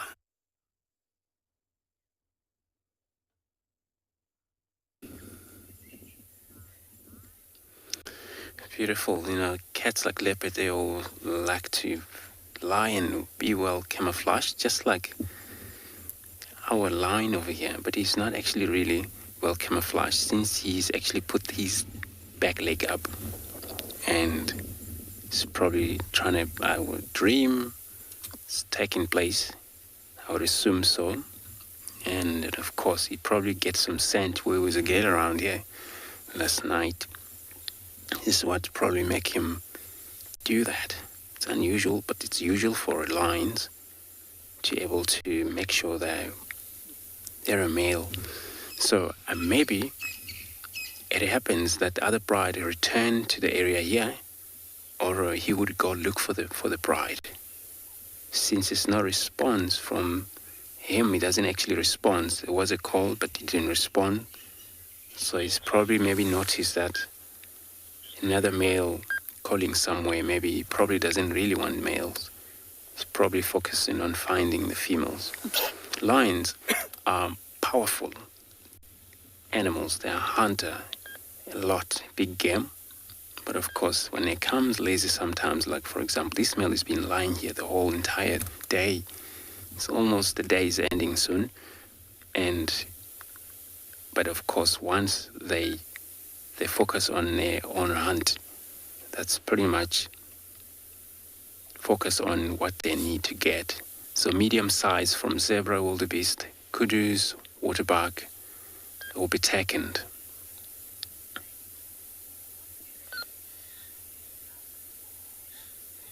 Blake, you want to know how... Welcome to the show, first of all. And the reason you want to know why the lions usually sleeping, putting their legs up. Female can do that sometimes, not only males, just because of maybe trying to make sure the cool system is taking place.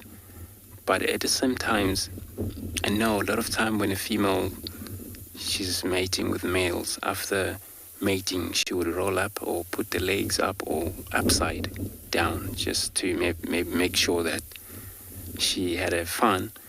But here what's happening is, I know a lot of time most cats, one thing for sure, they have they are testicle visible, most cats, leopards, lions, even, wild dogs, but that's because of the temperatures they deserve all the time. So that's all about that, and they don't really spend a lot of time trying to, especially on the move. So they move comfortably than the other animal can. If you want to talk about buffalo, any cattle, cows, when they run, especially bulls, and they have a problem with running around, controlling themselves. So, but with the cats, they move quite comfortably, since all their sexual parts, it's right at the back end, and there's nothing between their foreleg.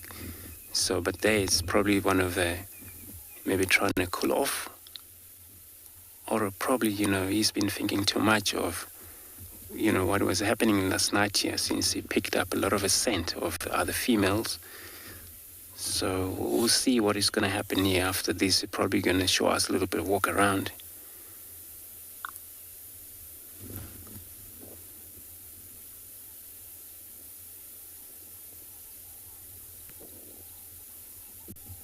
The river pride is still on the prowl, still searching for prey. Look at how they're walking. One of them stopping to wait and check, and then taking course following the rest. Now these three seem like they have a big mission. And tonight, I think what's going to be their dinner is maybe a wildebeest, because where they're heading is where we had the big herds of wildebeest and zebra. Now sometimes when they're walking like this, they might flush out prey, reedbucks, waterbucks, bushbucks. They like hiding in the bushes. The reason why they're walking slowly and in a very single file.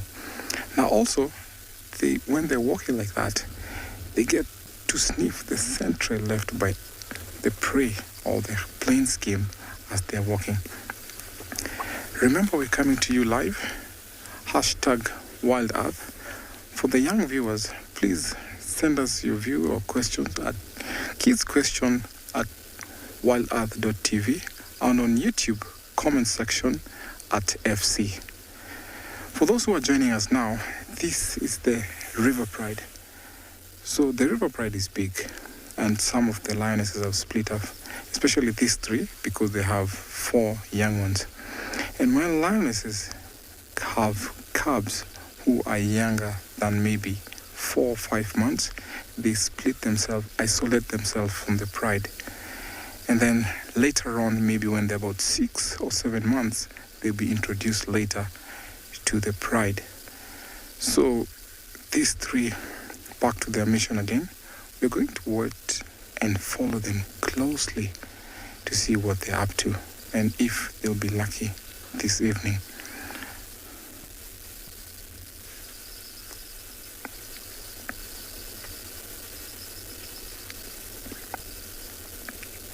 Sonia, thank you for your question. How do lions communicate? amongst each other on a hunt. Now, there's some signals sometimes when one poses, one just watches the way the other one has posed, soft growl, and also just instinctively the pose or the position, how they walk. It's just instincts that come in very, very well when they were communicating during a hunt. Now off they go behind the bushes. We're going to follow them around, maybe see what they are or where they're going to. So I'm gonna try and follow them closely.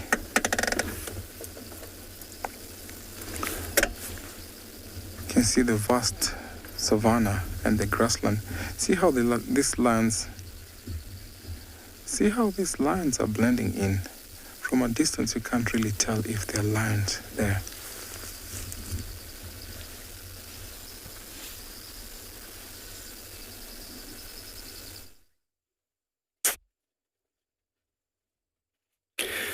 Yeah, the savanna happens to be beautiful when we look at calves, or rather at lions, when you see them moving in the grass. Now, Romy has just changed her sleeping position. And for those of you who are joining us now, this is a leopardess by the name Romy. And initially she had a different sleeping position, like crouching. And she saw a giraffe. She looked at a giraffe. The giraffe looked at her. And the giraffe left. But I'm thinking, the giraffe did not go very far. What I want to do is just to back up a little bit. And we have a look at this giraffe here. Hold on, Bungay.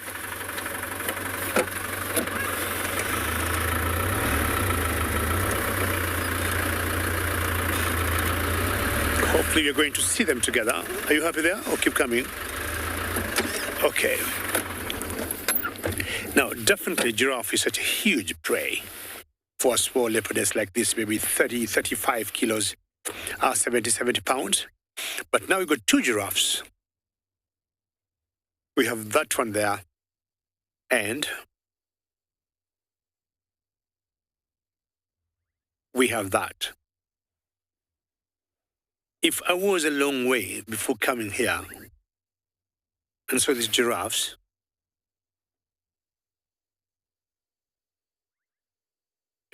Lancelot, you're asking what sound do giraffes make? Now, giraffes will make a very, or I would say infrasound, a sound that are very low frequency, very low pitched for a human ear to pick. But giraffes will moan and they'll also grunt. But it's basically infrasound, just sometimes like the elephants, that a human ear cannot pick. But they do communicate. But you'll be surprised, bigger or more communication with giraffes is done using their eyes or their faces.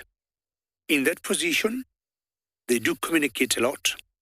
And they could be sending a message maybe to other giraffes. Don't come here, there's some danger. Or they could be looking at a predator, showing the predator, I can see you. And using their huge brown eyes, they carry lots of communication in their eyes. But basically, it's even very hard for us out in the bush to hear them communicate. But as I said, they use lots of infrasound that's beyond a reach of a human ear.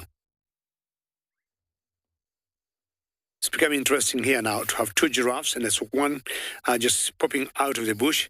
Romy stays here. I'll also stay here.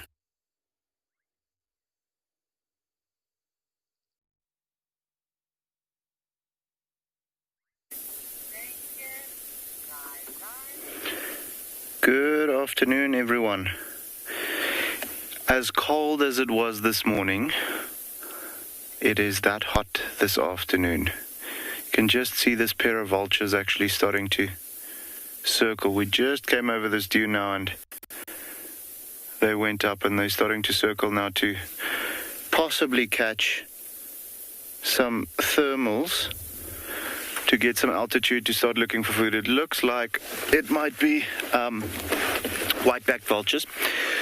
My name is Moritz, by the way, and behind the camera, as always, we've got David. But yeah, guys, it looks like white-backed vultures. Interesting to see them in a pair like this. We don't often see vultures out here, so not that it's uncommon to see them in a pair like that. However, to see them now over here in the Kalahari as a pair like that is quite refreshing. It might mean that they've got a nest here somewhere or something like that. So very, very cool. And as you can see, they are just getting higher and higher. So I do think they found some thermals there now. And they are going to go up all the way until they feel like now it's a good height for us to start looking for something to scavenge on. You know, not that they hunt often. With the vultures, you actually find them exclusively scavenging. However, with the white-backed vultures, they have been known to sometimes hunt little lizards and things like that if they come across them. It's not an everyday thing, but when they go up like that, I mean, they're not going to look for a lizard like this. They are going to look for something that has died, which they can scavenge on. Incredible to see them moving like that. I always feel like it must be incredible to have the ability to fly and to soar like that.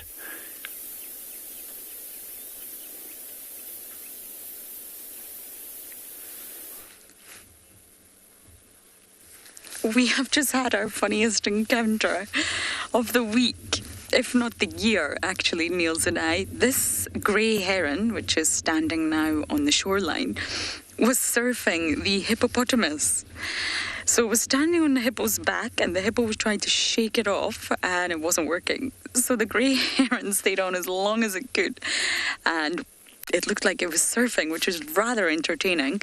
And there's also a little grebe somewhere. I can't see it right now because they can... it's there, Niels. Slightly more to the left on the other side of the dam. And it's also trying to jump on the hippo's head. So I don't really think the hippos are very happy with either the grebe or the heron. I don't think we'll have a visual of it now, Niels.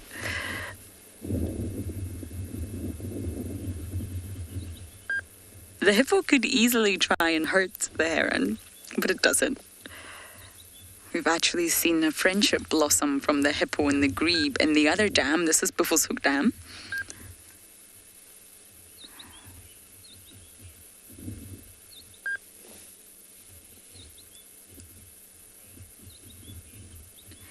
KDM, I'm going to go for M. You're asking, why are hippos so territory driven? If you are a dominant male and you have to constantly compete for your ladies, and with hippos it's a harem structure, and the dominant bull has got to remain the dominant bull in order to retain his ladies, in order to have the sort of best access to breeding rights, and also the look after the young in the harem as well, which would make up what they call a bloat in its entirety. So any mammal that has a territory, be it a lion, be it a leopard, be it a hippo, they will of course be territory driven because they have to be. If they don't look after their territory and they don't look after their little patch that is theirs in whatever way they do it, whether it's through yawning, whether it's through helicopter style defecating or scent marking, they have to do that because they are a territorial animal. If they're territory driven, they have to look after their territory, or they then become non-territorial, which is what we're thinking maybe Tingana is now, possibly nomadic. So dominant bull's got to hold on to his status and be territory driven, or else he will no longer be the dominant bull in town. And it becomes very competitive for hippos, especially in the winter. Although in saying that, this winter has been very giving, but once the sort of competition for water bodies starts, that's when male hippos tend to fight a lot more because they're all competing for space and ladies. Not necessarily food, because they forage out with the water body at night time. And they can travel quite far away from the water, but when they return, it's space and ladies. But I think this hippo just doesn't want a heron surfing his back. Why would you not want a heron on your back, Mr. Hippo?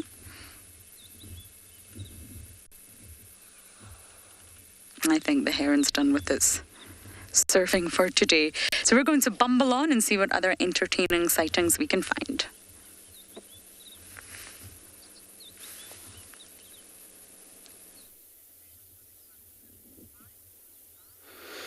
Beautiful. So, here, this single male line, again, we had a kind of like sound was more of contact call from the southern side, but that didn't really actually bother him too much, so he was not interested of even listening to it. Maybe it's probably there is some more pride on the far south.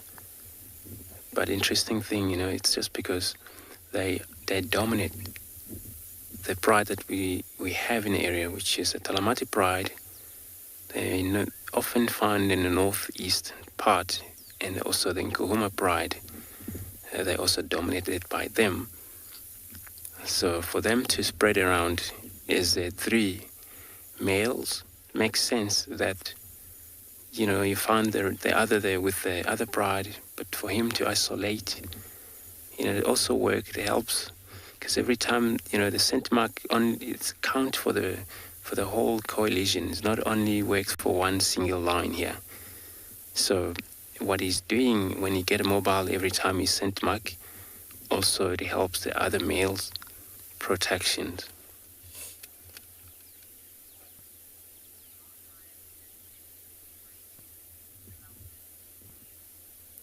Welcome, 3 years old. Welcome to the show, afternoon show. So, really, they are not friends.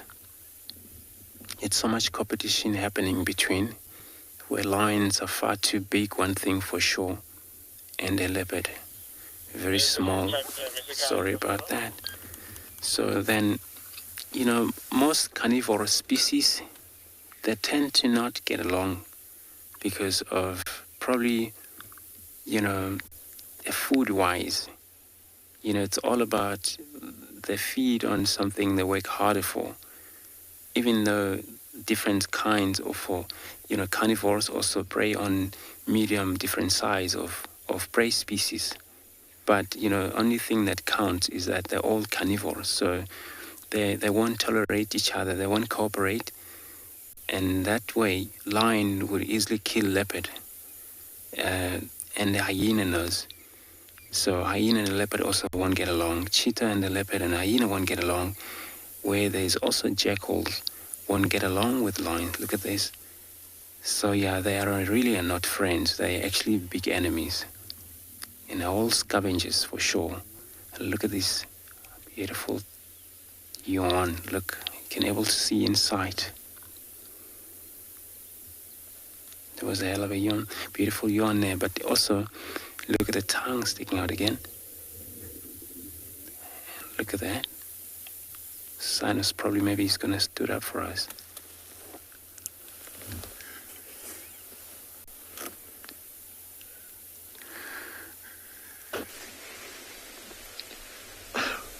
A very special sighting today here on andBeyond Phinda Private Game Reserve, where we've got a mother rhino and her calf that have come down to the water to drink. And it's a very special sighting today because it is World Rhino Day, where we celebrate these beautiful animals. My name is Devalt, and behind the camera we've got Craig, and we were looking for rhinos the whole afternoon, and we actually came across a pride of lions that's next to the watering hole here, and then these 2 rhinos walked right through the sighting to the water, so we quickly looped around, and luckily we've got like a little gap through the trees. Look at that, so peaceful. And they were trying to avoid the lions. They were a little bit nervous to just walk through the whole pride. And then they just looped around, but at least they got to the water. The youngster just looking around towards us.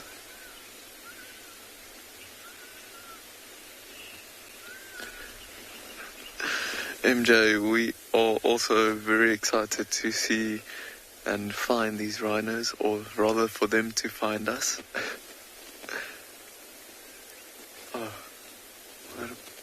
what a beautiful setting and peaceful setting it is.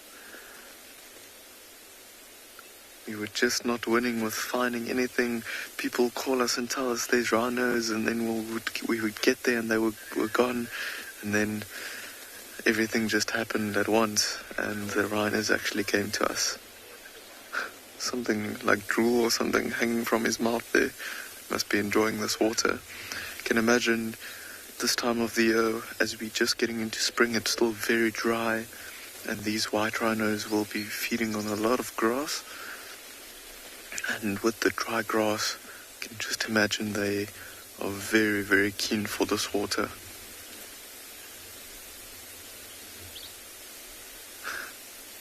Yeah, we see you.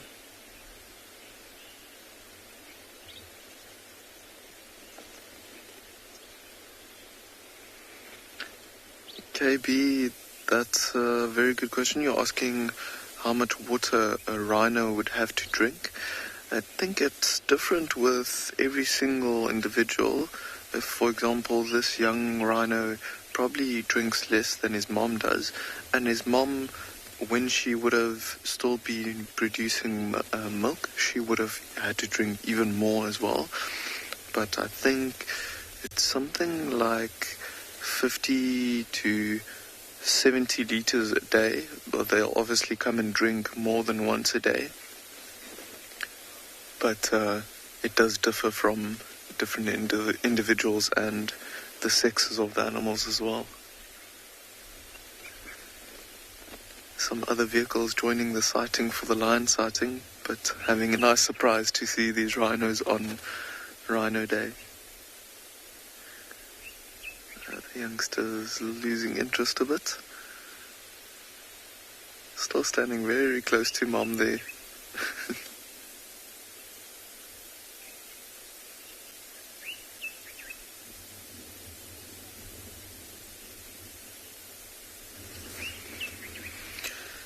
Martha, you are asking how we can tell the difference between white and black rhino. So the easiest way is the lip. Look at the female's lip there. You can see it's very flat, square shape. That is white rhino. A black rhino would have a hook lip, more pointy face. And that is so that they can feed on twigs and leaves and use that lip almost as a prehensile finger to try and grab some branches or so. So this flat mouth here is easy to just grasp grass and feed on that. Then another thing that you can look at, if we look closer at their whole body, then you would see that her head is quite elongated, and you can see how easy it is for her to get her head down to the ground, where a black rhino's head sits a little bit higher up. And if you look at the back there, you can see there's a bump almost halfway down the back, just behind the tree there. So that bump is right in the middle. With a black rhino, they would almost have a saddle, and the bumps are very far in the back and right in the front. So that is the big differences.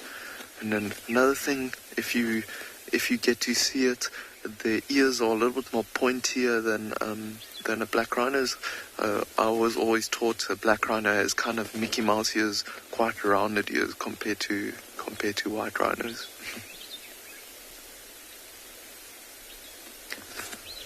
She's really enjoying this water. You can see how she's been, okay, she's not drinking now, but she's been drinking quite a bit more than what the youngster has been.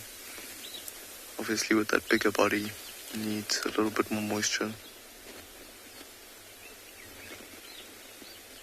It's not a particularly hot day at the moment. It's nice and cool.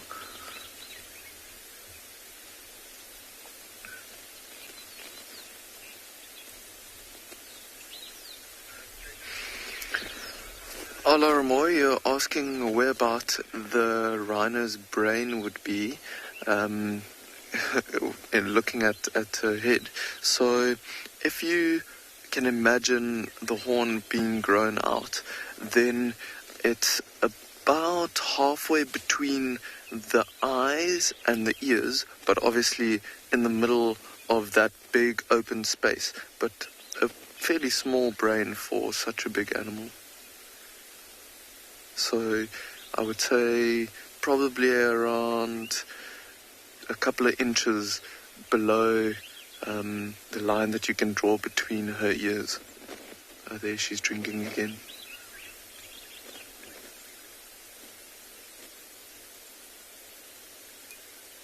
You can just hear the birds singing there in the background as well. And as I said earlier, it's a nice and cool afternoon, so I don't think they'll be too keen to wallow in the mud, but you never know. If she's got an itch or so that's irritating her, then we might be in for a surprise. Let's see, we're standing on the edge of a big open area, so if we're lucky, she might actually even come in this direction.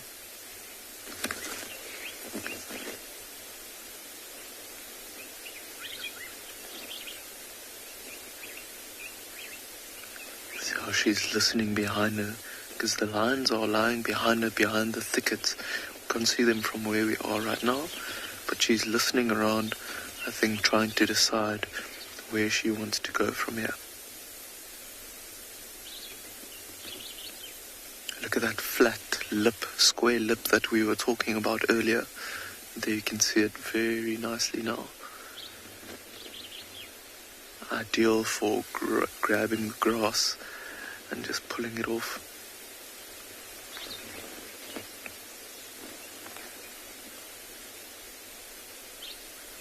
The youngster is just off to the right hand side now. I'm hoping that she actually comes this way. But let's see, she might actually just be taking a break from drinking.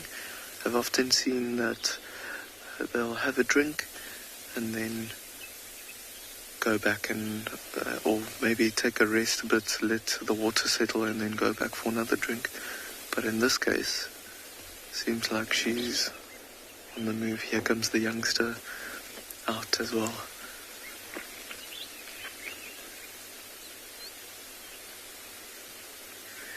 In any case, whatever they do, it's going to be amazing. If they keep walking, they might come right past us.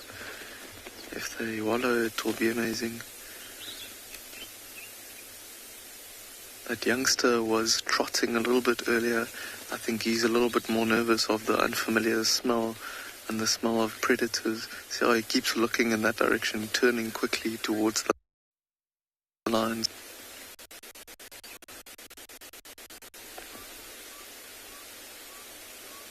I don't know if you could hear that, but there was a very loud exhale from her side as well.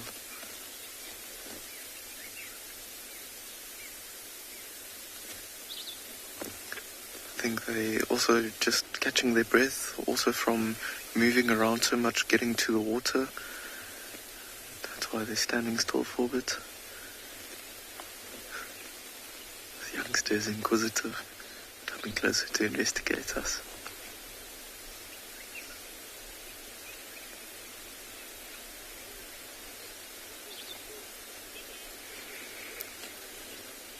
For now, I think Craig and I are just going to wait here and see where these rhinos go, and maybe see if we can get a glimpse of that pride of lions.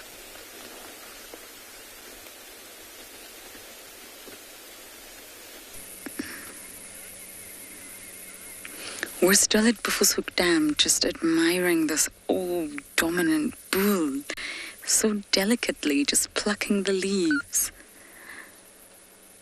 We've been watching him for quite some time now. And how do I know he's an old boy? Well, his ossicones are completely bald, and he's got scars all over his neck. He's got lesions on his knees. He just looks rugged and old. He's very, very dark. which relates to his social status as well as his behaviour around females.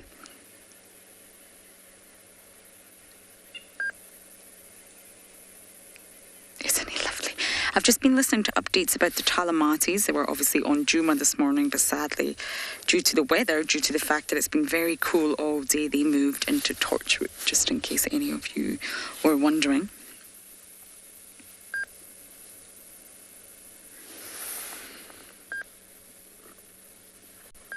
Now, just like a zebra stripe, they say that these patches on a giraffe assist in thermoregulation.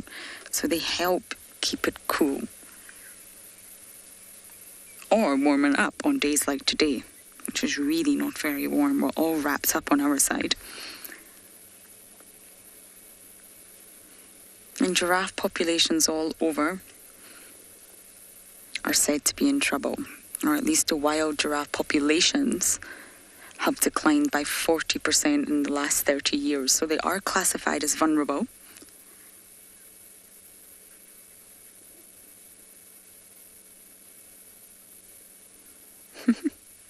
Got rubbery tongues, rubbery lips.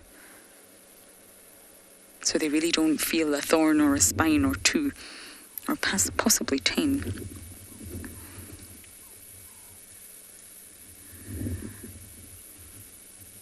You know, the 4 different species of giraffes, which is now genetically confirmed, there's 4 different ones now. The southern, the Masai, the reticulated, and the northern.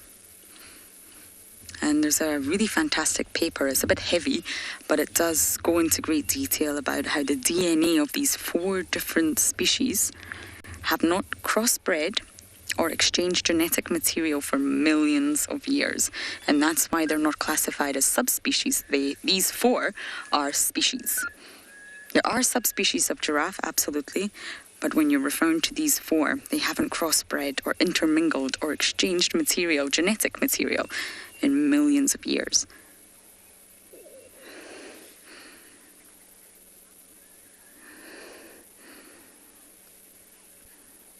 Fiona, I just touched on that. So I'm saying he's an old boy because he's very scarred. Look at his ossicles there. On the top of his ossicles, he's completely bald. And he's got lesions on him. The older they get, not only are they much bigger in size, of course, this male is huge, they will look very rugged, just like a lion or a leopard. They start to get tatty ears, scars, scratches on their face, their teeth break. It's exactly the same as a giraffe. So you can't tell exactly how old he is, but you can tell that he's definitely an old boy. He's very sexually mature, and giraffes can live for about 25 years in the wild. And therefore, I would say this boy's probably well over 15. He's huge. I know you can't see it very well from now because he's behind the damn wall, but he's a very, very large boy.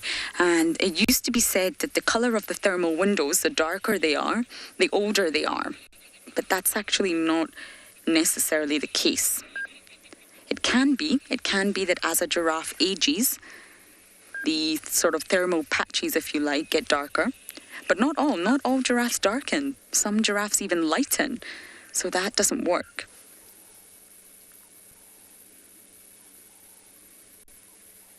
But the dark patches relate to his dominant status. So more likely we're looking at an extremely dominant bull here. The paper's fantastic. If you are interested in reading it, it's called The Dark Giraffe is a New Dark Horse. It's a good one from 2019. So I had no luck at the hyena den earlier, so I'm going to go back and check if anyone's home now.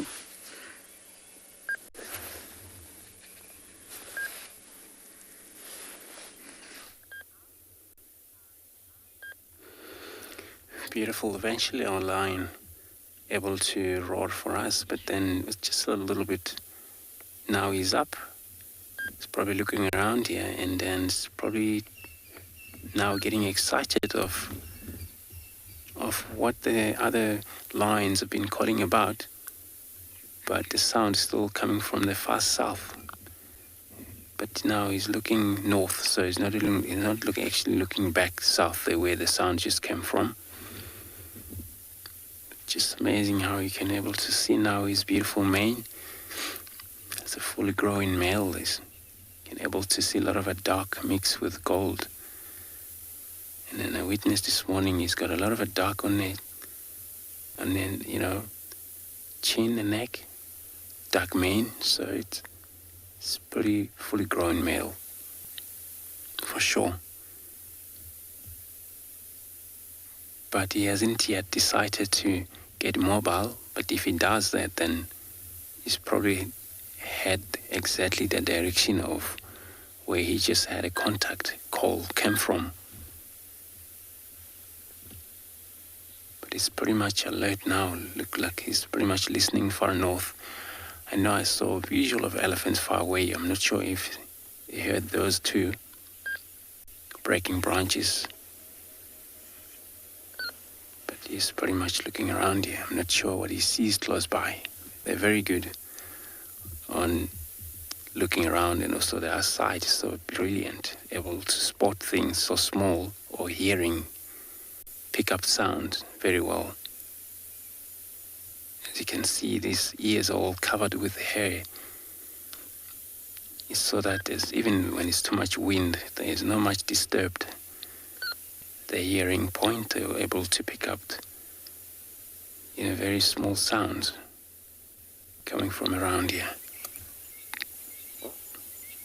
So if it's anything you might actually want to hunt now, you will see him stood up, depending what's going to be antelopes, which, it doesn't look like there's any antelope around here. But you never know. Animals move to places quite often, change to another places before dark. And then maybe what is worried him now is that the other pride maybe had a kill wherever they are or not. This is what would make him trying to hooked up with them immediately or just before late. I'll sit here and see if he stood up for us.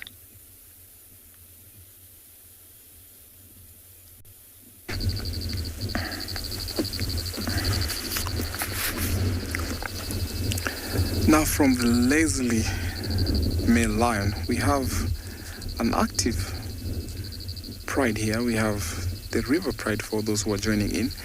Now, a little while earlier, they were walking around out of their territory. Now they've almost got into the Owino pride territory. Now they've been walking around trying to find something to eat, I suppose. Now around here we have some Topys, we have some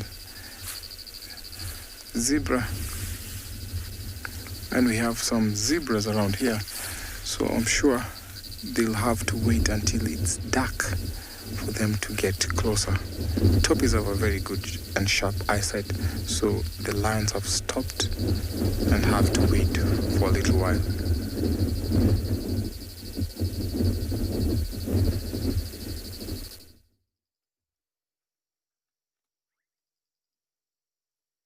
Well, you never know when they stop, what they're planning or what they want to do. But the leopardess here has left the huge tree trunk where she was, moved out, and she's now looking at a giraffe. Definitely zero chances of her hunting the giraffe. Zero. You can see her just yawning. The giraffe just looking at her like, Not sure she came down because of the giraffe. She might have come down because I found out what she was looking at before was some impalas. But when she came out so quickly, she ran up to where she is and she met that giraffe and she stopped right there. Normally when you see some of these cats yawning like that, chances are she'll yawn and then maybe stretch, rise and move on to the thicket. Look at the height of the giraffe.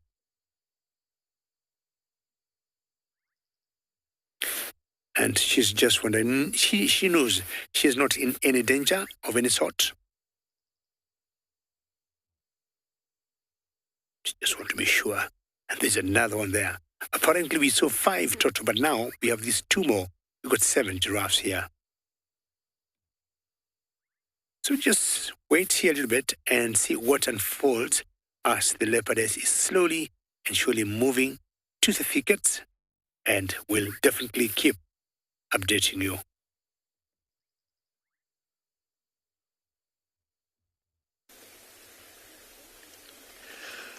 So we went back to those lions and then they all started walking out, and now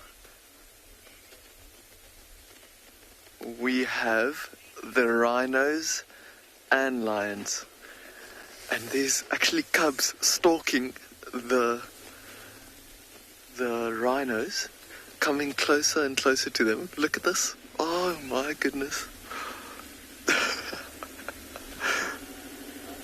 Look at these youngsters, heads down low, trying to see if they can get as close as possible to these rhinos. They're very inquisitive.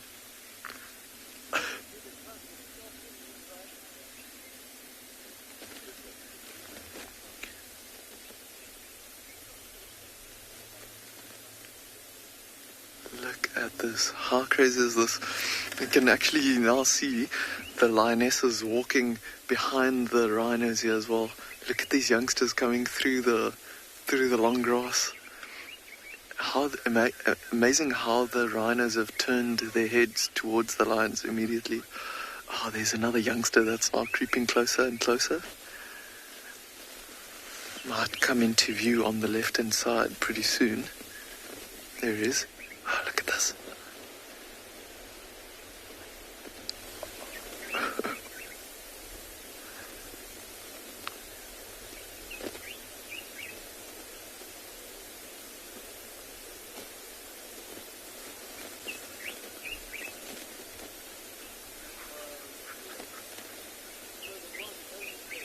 Oh, I can hear some monkeys' alarm calling in the distance as well. And the female the lionesses have just stopped and are listening in the distance. But see how the youngsters have lost interest as well. Oh, the lionesses are lying down. How incredible is that for World Rhino Day? Having the rhinos and some lions in the background.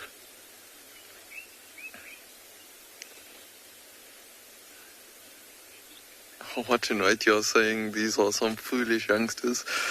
Yes, I think more inquisitive than anything else, and obviously very, very playful.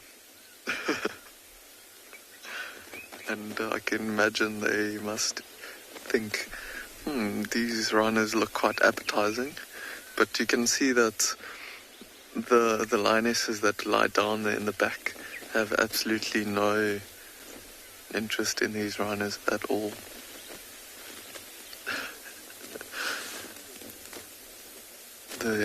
The lioness is actually looking at the cubs. Oh, there's a cub that just, that one lying down, and then there's another one. This one that's walking away from us. He was just going down like he was going to pounce, and then he just got up and I think he thought of it a little bit and probably thought these rhinos are a little bit big. Let's see what happens. These rhinos are actually moving a little bit closer to the lions, and we'll maybe see some interaction. The lions might move off. Here's the third lioness now coming to join the other two there. How incredible is this? So these are the same two rhinos that we saw drinking, and then they walked basically a couple of meters from our vehicle to this open area to come and graze for the rest of the afternoon. Oh, that youngster, look how he's looking up into the tree. No. Not too interested. We actually saw one or two of them climbing into trees. Every time these rhinos move, these youngsters lie down with their heads down low, almost like they're stalking them.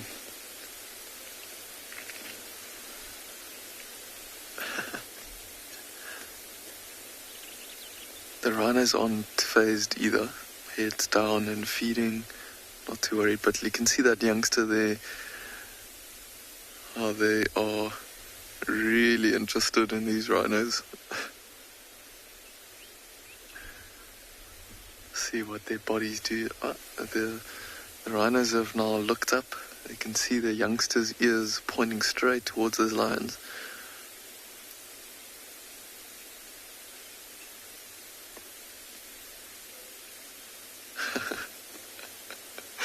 Oh, these rhinos were just going about their day, and now they're kind of in the middle of a whole pride of lions. You can see all three lionesses lying there. See how this young rhino is quite inquisitive, but still keeping his distance. There we go. Now I can see the lions nicely and the rhinos. And the cubs are starting to creep closer and closer from out of the shot. Oh, there they go. See how they're trying to make their bodies as small as possible. And walking very slowly.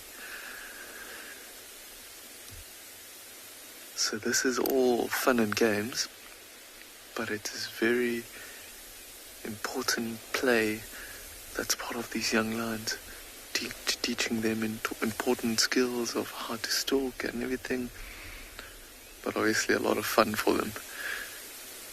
Look at that. Oh, that one's got a bit of a scar on his shoulder there. Look.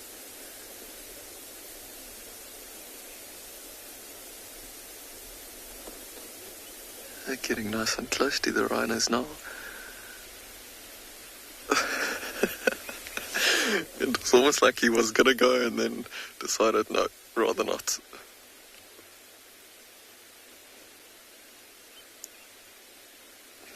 All of them starting to creep closer and closer to the back of the rhinos. Oh, there we go. Getting a bit too close for comfort for the female rhino, and how quickly they just run off.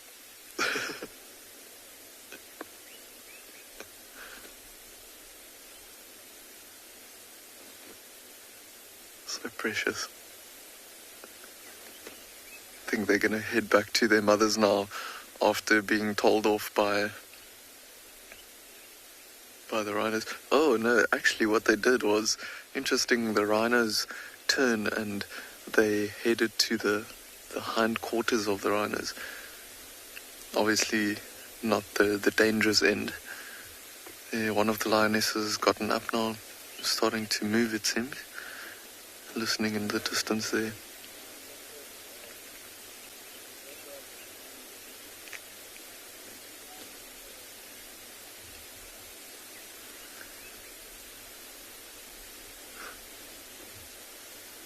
See how the rhinos are feeding bum to bum, almost as if they can look around themselves all the time. But for now, I think we're gonna stick around and see what plays out here. These youngsters are so cute, trying to stalk these rhinos. But I think Greg and I are gonna stick around. Oh no! Oh my goodness! The one young lioness just showing a little bit of interest in the young rhino. No, not anymore. Wow, very interesting behavior. See how her head is down low as well. She's very interested. I think this young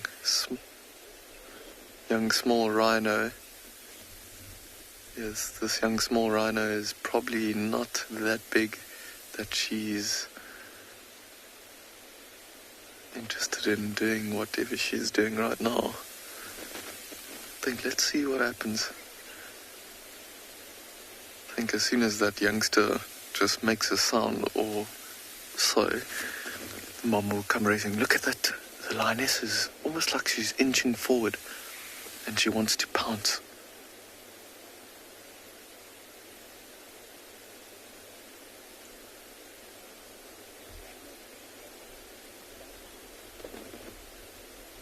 Oh my goodness. She's teaching these cubs to hunt the wrong animals, it seems. Here we go, here we go.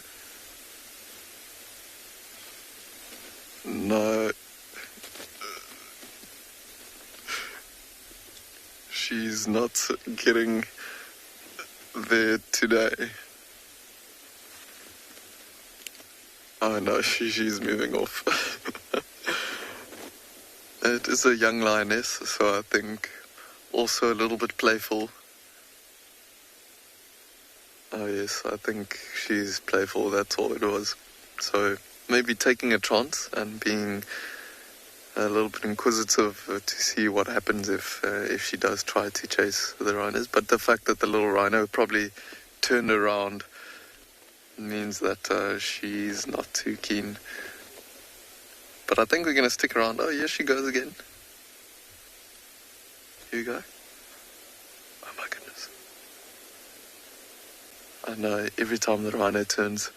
Alright, I think we're going to stick around for now and see what happens here. Guys, have a look at what we found. Beautiful, beautiful. There's a pair of bat-eared foxes. So, okay, this is not only the one. As David goes out, you'll see the other one just lying in the shade. The one on the right-hand side was in the shade up until about, I want to say about maybe a minute ago. And it decided to come and bake in the sun a little bit before we have the sun disappearing. Have a look at how when that one's sleeping, he's putting his tail around to his face, so as to cover that a little lighter colored face, and then pulling the ears down. I'm pretty sure you can see when they're looking at us, you can see there's that lighter colors under the eyes, so as to help reflect as much starlight and moonlight up into their eyes during the evenings.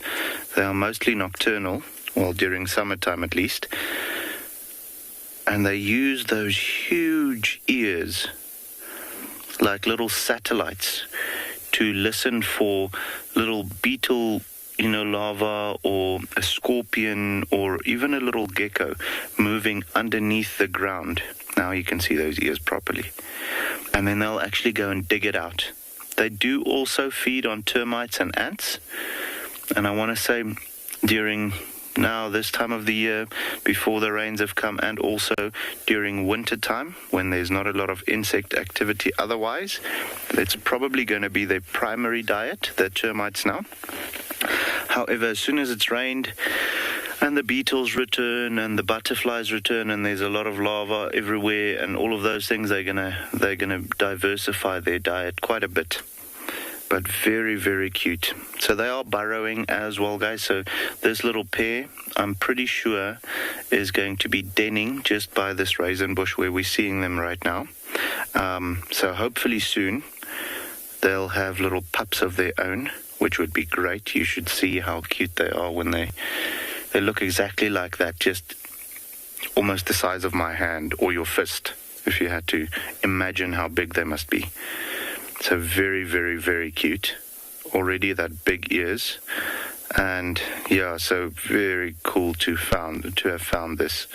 We're going to stick with them for a little while and see what's going to happen.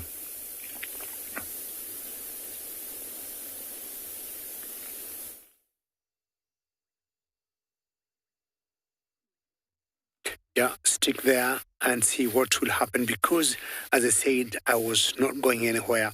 I have not gone anywhere. And I might be introducing to you either a cub of Romy or another leopardess or leopard that has come in play.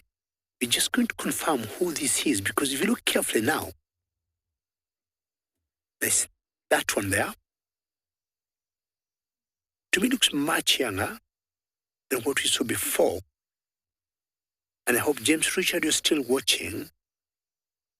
And I'm imagining this is Romy's cub. I could be wrong. And hopefully it's not the other leopardess that we see in the same area. You know how solitary leopards are. But now looking at that one, she looks much smaller to me. And I'm guessing Romy could be having a cub.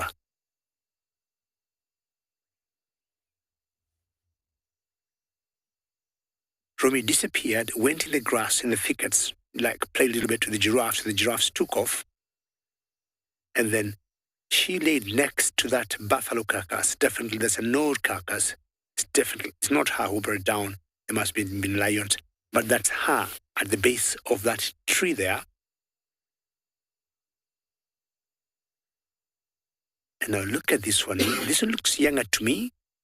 Not exactly what we were watching before. Very shy. And it's definitely a cub, no doubt about it. Which would then mean Romy has a cub. Yes, Megan. What a beauty. Thank you very much, Megan. You're saying what a beauty. And keeping watching here, and I'm sure Mel in the final control directing the show today will be in touch with James Richard. And then James Richard will just double confirm that Romy could be having a cub, maybe two, who knows. But definitely the one that you just saw walk away towards the thickest there is a lot smaller than Romy that we're watching on top of the fallen tree. Spending a few more minutes here to see if she will come out. Aha. James Richard, another Asante Sana from David. James Richard, another thank you very much, because you have confirmed that Romy has a cub, because definitely what we saw was a cub. Many thanks. It's a cub I had not seen before. I've seen, and there she comes again running. I've seen Romy a few times, but not the cub. There she is. Hello. Get the courage like Mom. Your mom gave us lots of entertainment. She wasn't shy. She's just looking at us, and I'm sure with time, she'll get habituated and she'll be relaxed. And this is beautiful news. And Romy and her cub have made my sunset drive.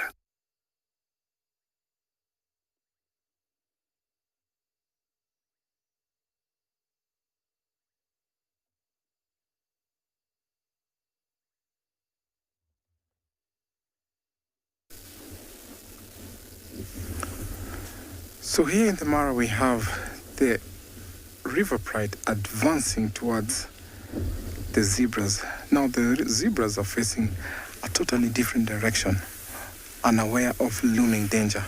So the lion have the advantage because of the wind. The wind direction is to their favor. Now the second lioness has advanced in. And also for those who are joining us live, we are currently having the River Pride going for zebras. Now, they've been stalking for about an hour from now, and look at how close they've got to the zebras. Now, the zebras are unaware of these lions because of the wind. Zebras have sharp eyes, and I'm sure when they see predators, they definitely have ran away. But because of the temperature, it's good now for lions to go on a stalking game. Look at the first lioness. She's gone down, crouched, hiding herself. See how she's walking. Look at that stroll. And then they move slowly and then stop and pause. So lions have to advance and get to a very close distance, I reckon about 30 meters. And for that, they will sprint in a short or fast burst to flash out or to get to the prey. Now, they have to surprise the zebra, otherwise it will become a failed attempt. So the zebras look like they've sensed something, but I'm sure it's just their instinct to walk away from the bushes. But the lion is still there, waiting to head to the zebras. Now, the other zebra might, or rather lion, might try and go and isolate. See, one has come and joined in. See how they're walking together? See the soft and rushly pace that she's doing right now. Eyes locked to the target. She's walking hurriedly to catch up and close the gap between her and the zebras. Now, because of her experience, she has to get close enough before she sprints to catch one. So definitely she has identified who to go pick.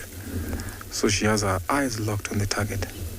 And if the zebras perhaps happen to see her, they'll all run away. So she has to do this in a very slow pace, not concealing herself out. Look at how she's walking. Look at the shoulder. So she's walking in a very low posture. Okay, there she runs, closing the gap.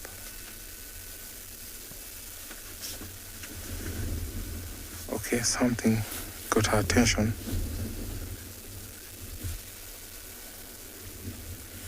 Yes, the zebras have decided to move off, but she's still going to follow.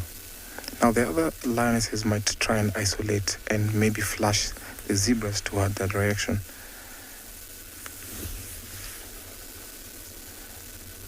Now it's going to be a good chance if they happen to be around the bush, because they'll not definitely see her and it would be an easy target to get closer to them. Look at how skinny she looks. She seems like she's not eaten for a little while, maybe 2 days. So she must find something tonight. Okay, she's closing the gap. She knows that the zebras are around the corner, into the bushes, so she has to walk fast before they get into the bush. So I'm going to follow them closely to see what they're up to, or maybe if they get closer to them, because the zebras have walked into the bushes right now.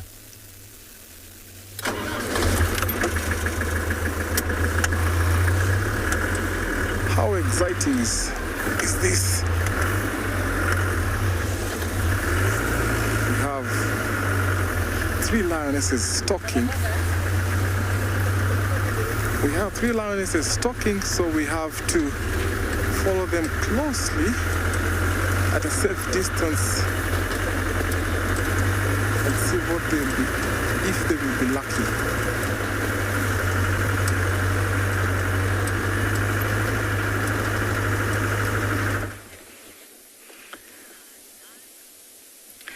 So I'm very happy that we ran into this hyena on the bank, and we're very close to where we had those wild dogs earlier.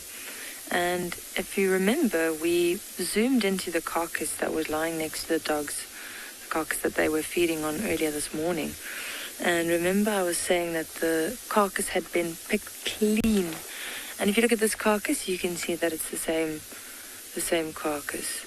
So the vultures picked that carcass clean. So this hyena, in the time that we weren't there, probably came in and dragged this carcass up the bank, and now he is very quickly finishing it up.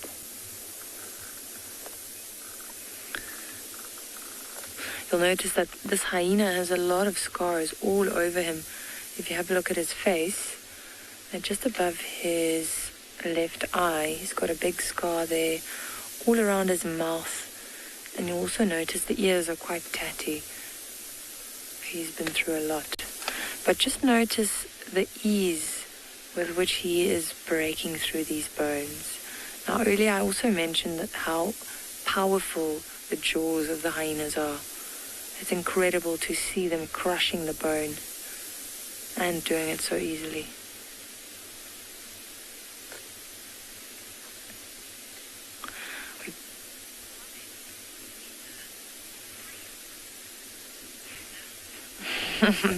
Peter is saying free supper. Indeed. I'm just glad all the wild dogs had had a meal before the hyena came in to take his supper. Because a lot of the times what happens is the hyenas will come in and they'll steal the food before the wild dogs had even fed. And then it makes me a little bit sad because they did all the hard work and the hyena just comes in and steals the food. But at least both of them have something to eat tonight. Those wild dogs are all very, very full and satisfied, I'm sure. Now, whilst this hyena is feeding, you'll notice it keeps lifting its head, just scanning around, because the sound of it feeding, once again, will attract other hyenas. And then it might lose its supper.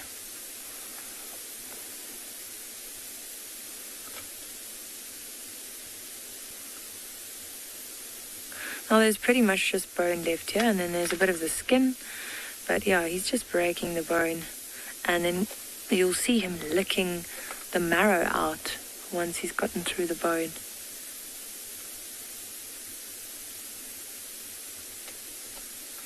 And when you see hyenas scat next to the road, oftentimes it's white, completely white, because of all the calcium in the bone and because they eat so many bones.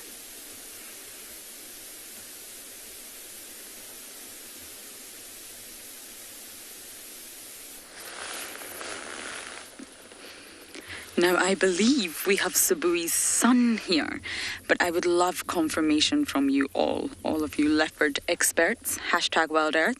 We've just arrived on the scene, clearly a very young leopard. Testicles are visible, definitely a boy. I think it's Sabui's son. Sabui had cubs in August 2019, so this little one will be over a year now, if I'm correct. And the speculation, well, there's actually not speculation, there's options for Sabui's offspring to be either Mulwati, Quarantine, and Tingana. Now, I'm speculating by saying, looking at this little one's face, I see Mulwati. You're welcome to disagree with me. I think Mulwati's been a very busy male leopard. I'm sure it's Sabui's son. It's gorgeous. It was a litter of 2. There's a female as well. It's just James Richard. Thank you so much. I was waiting on you. Yes, it's Sabui's son. Perfect. We're on Chitwa.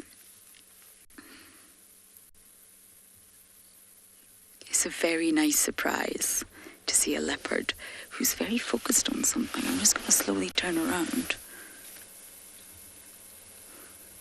I don't see anything, as usual.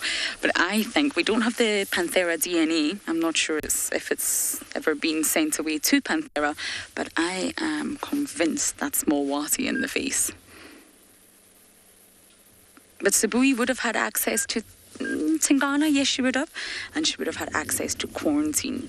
Those are the sort of neighbouring males. So I don't know who the father is. I am massively speculating, but I think I see Mulwati.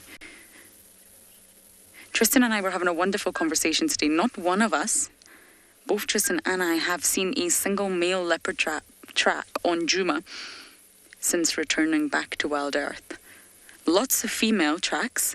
Never once have we spotted a male track. What on earth is going on?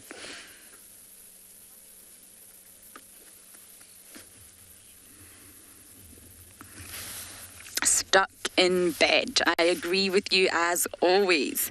He's very handsome. Really, and he's given us the perfect view up this termite mound. It's sad that there's not a lot of light today. But he really is posing. They're quite relaxed, Sabui's pair, both the male and the female. Especially compared to Kuchava's little one. Kuchava's little one appears to be quite skittish. Not quite grown into those paws yet. Oh, he looks like Mulwati.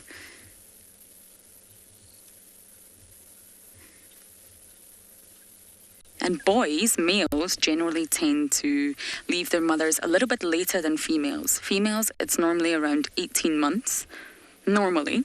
But they can keep meeting up with their mother and having tender moments. But generally, the females will leave and are pushed to independence at 18 months. And for males, like Sabui's son here, it's normally around 2 years. And as many of you know, males generally do tend to disperse. Oh, we're on the move. I am going to try and follow our handsome boy here.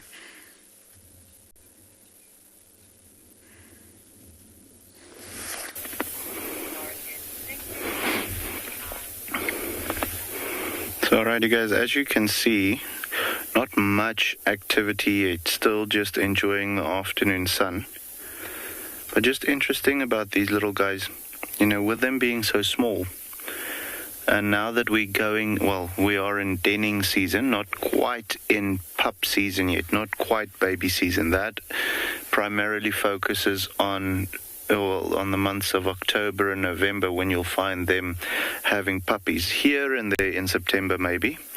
But the average litter size for this little guy, or this little species of animal, is 5 puppies at a time.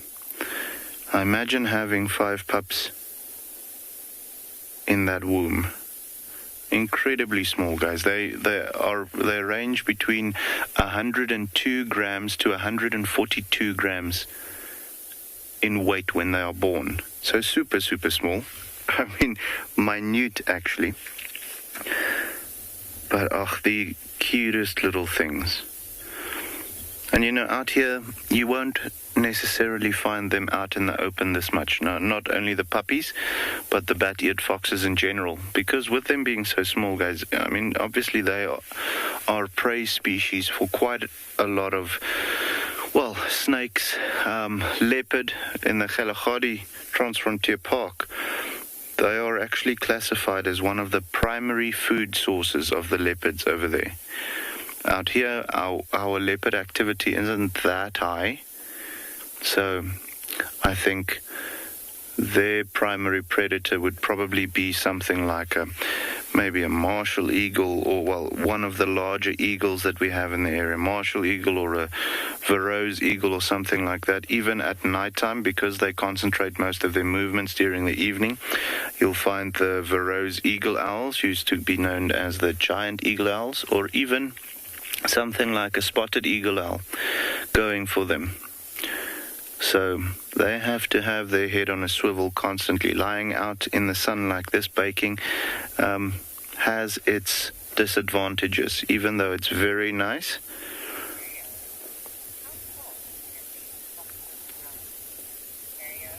So we just had a question from Nao. How fast can these foxes run? Nao, not very fast. I mean, obviously having shorter legs, they're not going to clock the same speed as something like a leopard.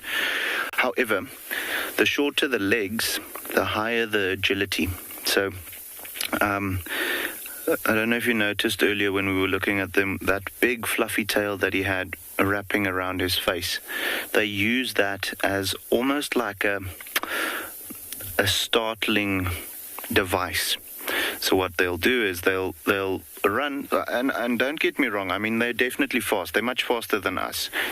Probably able to run at around 45, maybe 50 kilometers, which is, I mean, as you can imagine, fast enough to outrun most animals. But predators and, raptors, those types of things, they are faster. They're designed to be faster, because otherwise they would not be able to survive. However, these little guys, they'll run in a straight line and all of a sudden make a turn, whichever direction. And when they turn like that, they flash their tail, almost throw it up into the air and cause it to go the other direction, making it seem to the predator that they're going, instead of left, they're going right. And then they do that quick turn to the left. And that just throws them off balance. And with them being so small, they just have to be able to outrun the predator for long enough, or the raptor for long enough, until they get to a little burrow which they can duck in, or a thick piece of brush like this. So not very, very fast, but fast enough.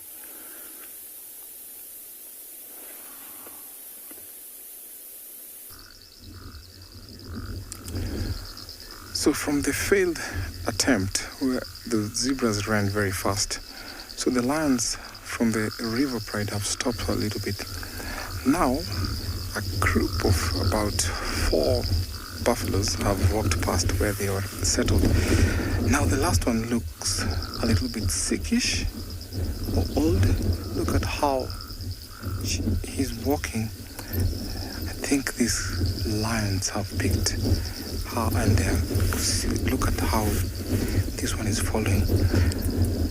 Advance very softly, close pace. The buffalo is unaware of now his big descent. Yeah, I can see you. Now, this will be their target for now. Lions can be opportunistic. Wow, there you go.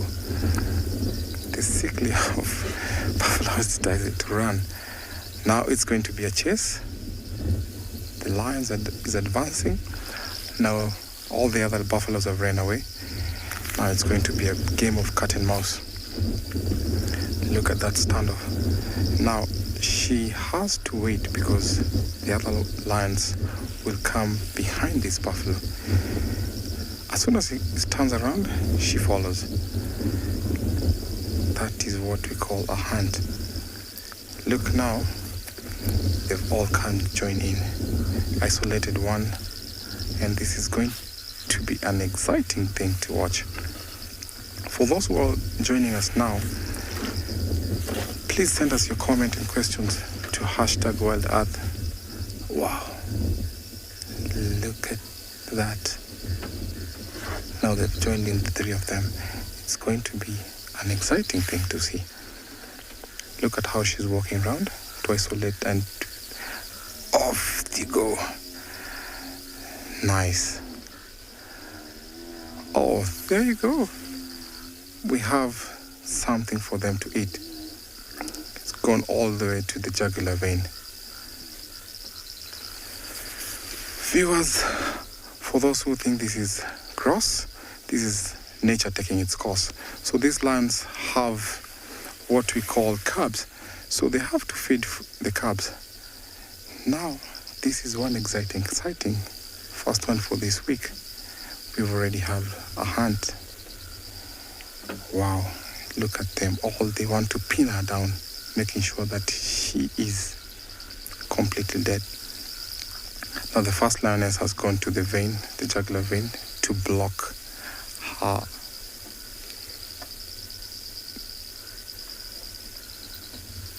Sorry guys, something went past.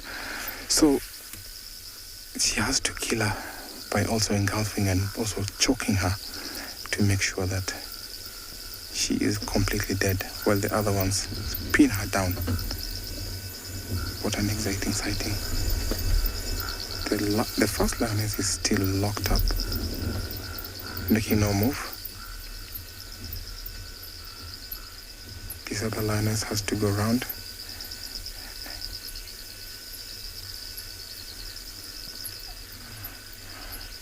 Just lady, wow. Thank you for your comment.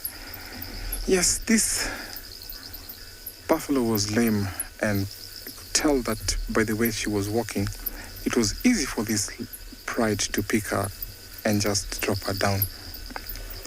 It was not hard for them to do it. It was just as easy as ABCD. Now this is a meal that will last them for a while. I reckon even a week. The lioness at the back has started munching. She's going for the softer tissues on the groin, while the first one is still struggling to choke her. Well, this other one is trying to pull the leg. Not quite sure what she's up to. Wow, how exciting to see this. So these lioness have been walking for a long distance. I reckon now up to 3 kilometers away. And by the look of them, they were up to something. And of course, their price has been paid. So out of 5 attempts, I would say 2 were successful. But right now, we've just watched a failed 1 attempt, and the second one just got successful. What a brilliant job these girls have done. Now, lionesses play a vital role in upbringing the pride. And because of their experience and how mature they are, it's easy for them to go after big prey, which will definitely last them for a while. Easy meal for these girls. Now the other buffaloes have ran away. I was not sure if they'll come to defend, because sometimes when buffaloes get isolated, the rest of the herd come to defend one of their own. But these ones left her alone. What a shame.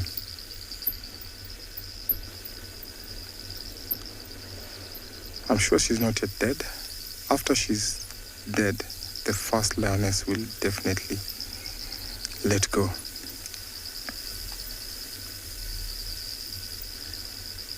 The lioness to the left is busy chewing there.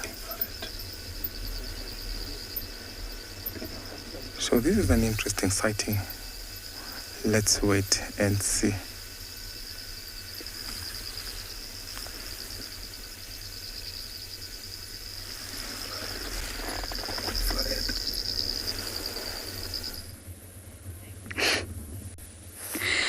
Sorry everyone, I can't stop laughing. Sabui's little boy here has been stalking.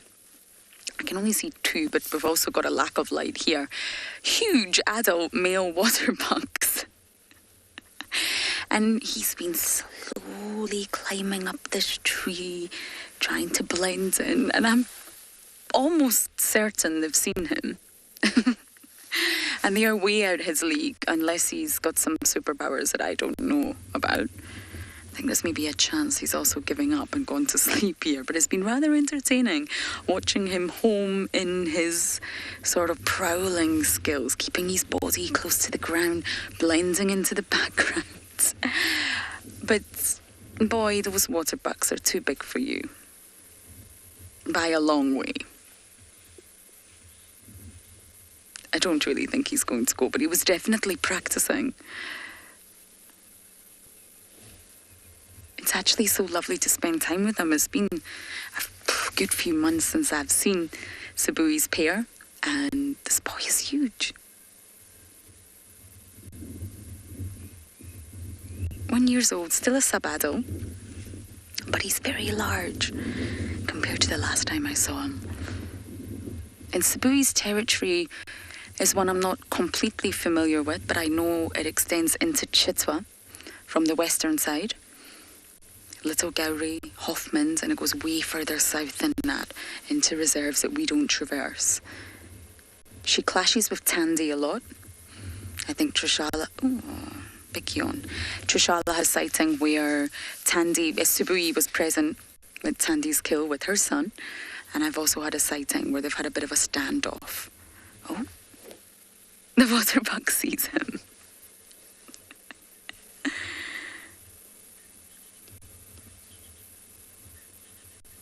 I think we're just going to watch them. Yes, we're enjoying watching the waterbuck.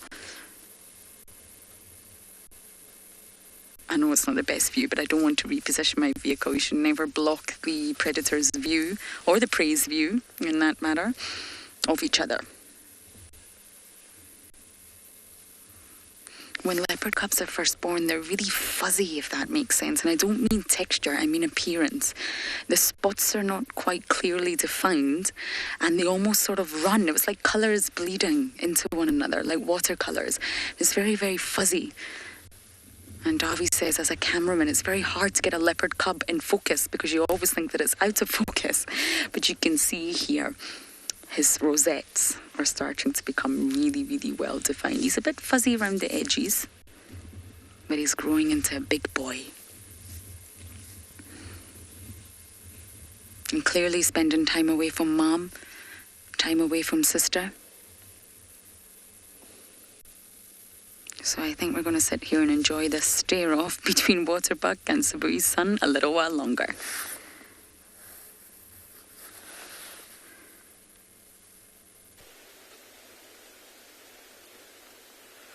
What a special sighting there, but we have been sitting patiently and keeping quite quiet, and these two rhinos are literally 5 meters away from us, just feeding away And the pride of lions is still here, playing and starting to get a move on as night falls. The sun is completely down. See, these cubs are nice and playful. But one of the lionesses gave a bit of a contact call just now. And it seems like they are all going to start to get a move on.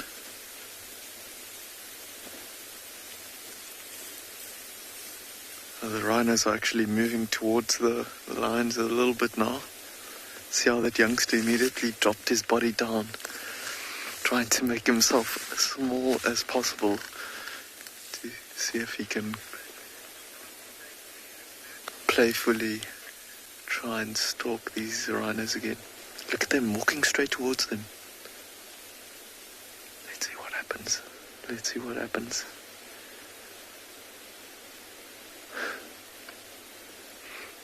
These rhinos have just been zigzagging all over this open area, enjoying the short grass.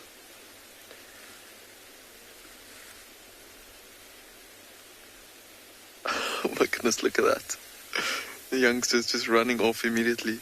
Leanne, you were asking if rhinos have good eyesight. So if you look at their faces, let's see if we can get a view of them. They're facing away from us, but you'll see their ears and their nostrils are quite big, but their eyes are tiny, tiny, tiny.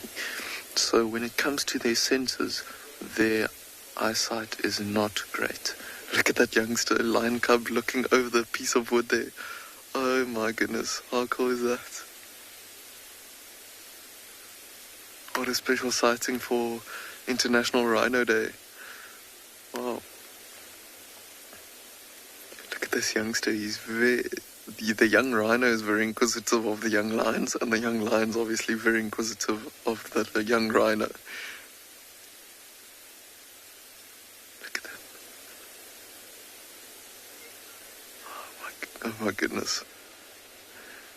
See how the young rhino doesn't move forward without mom coming and nudging him a bit, and the lions quickly scurry off when they get too close.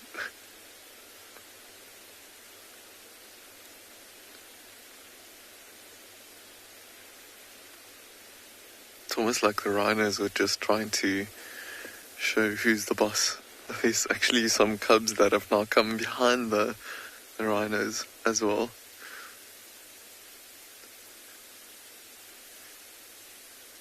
Oh, nope. See how she's standing with her legs? I think she's a bit uneasy.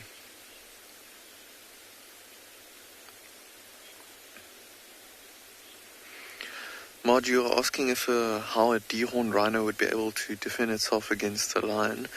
So, having that big horn is obviously it's nice and sharp and so, but it would be quite difficult for them to try and impale a lion per se. It's their big weight, and they would still be able to trample a lion. So it's them being so strong and big that would protect them. Look at this youngster. Oh my goodness, you can just see the mischief on his face.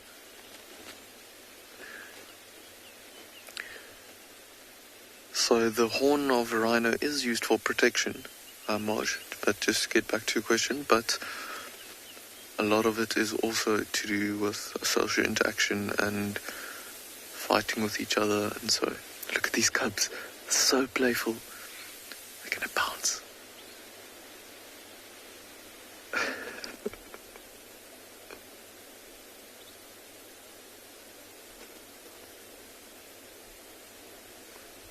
So cute.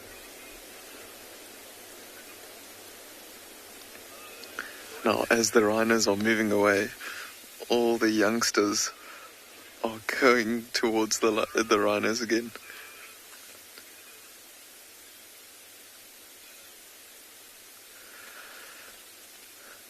Oh, I'm so satisfied with this rhino sighting. Doesn't get much more spectacular than this. And they are moving off. I think they've enjoyed this open area and they've fed on all the short grass around here, and they're probably going to move around towards an area where there's a bit better grazing for them, and maybe a nice sandy spot to lie down and sleep, and maybe away from these lions. But for now, I think from Craig and I's side, we'll see you tomorrow.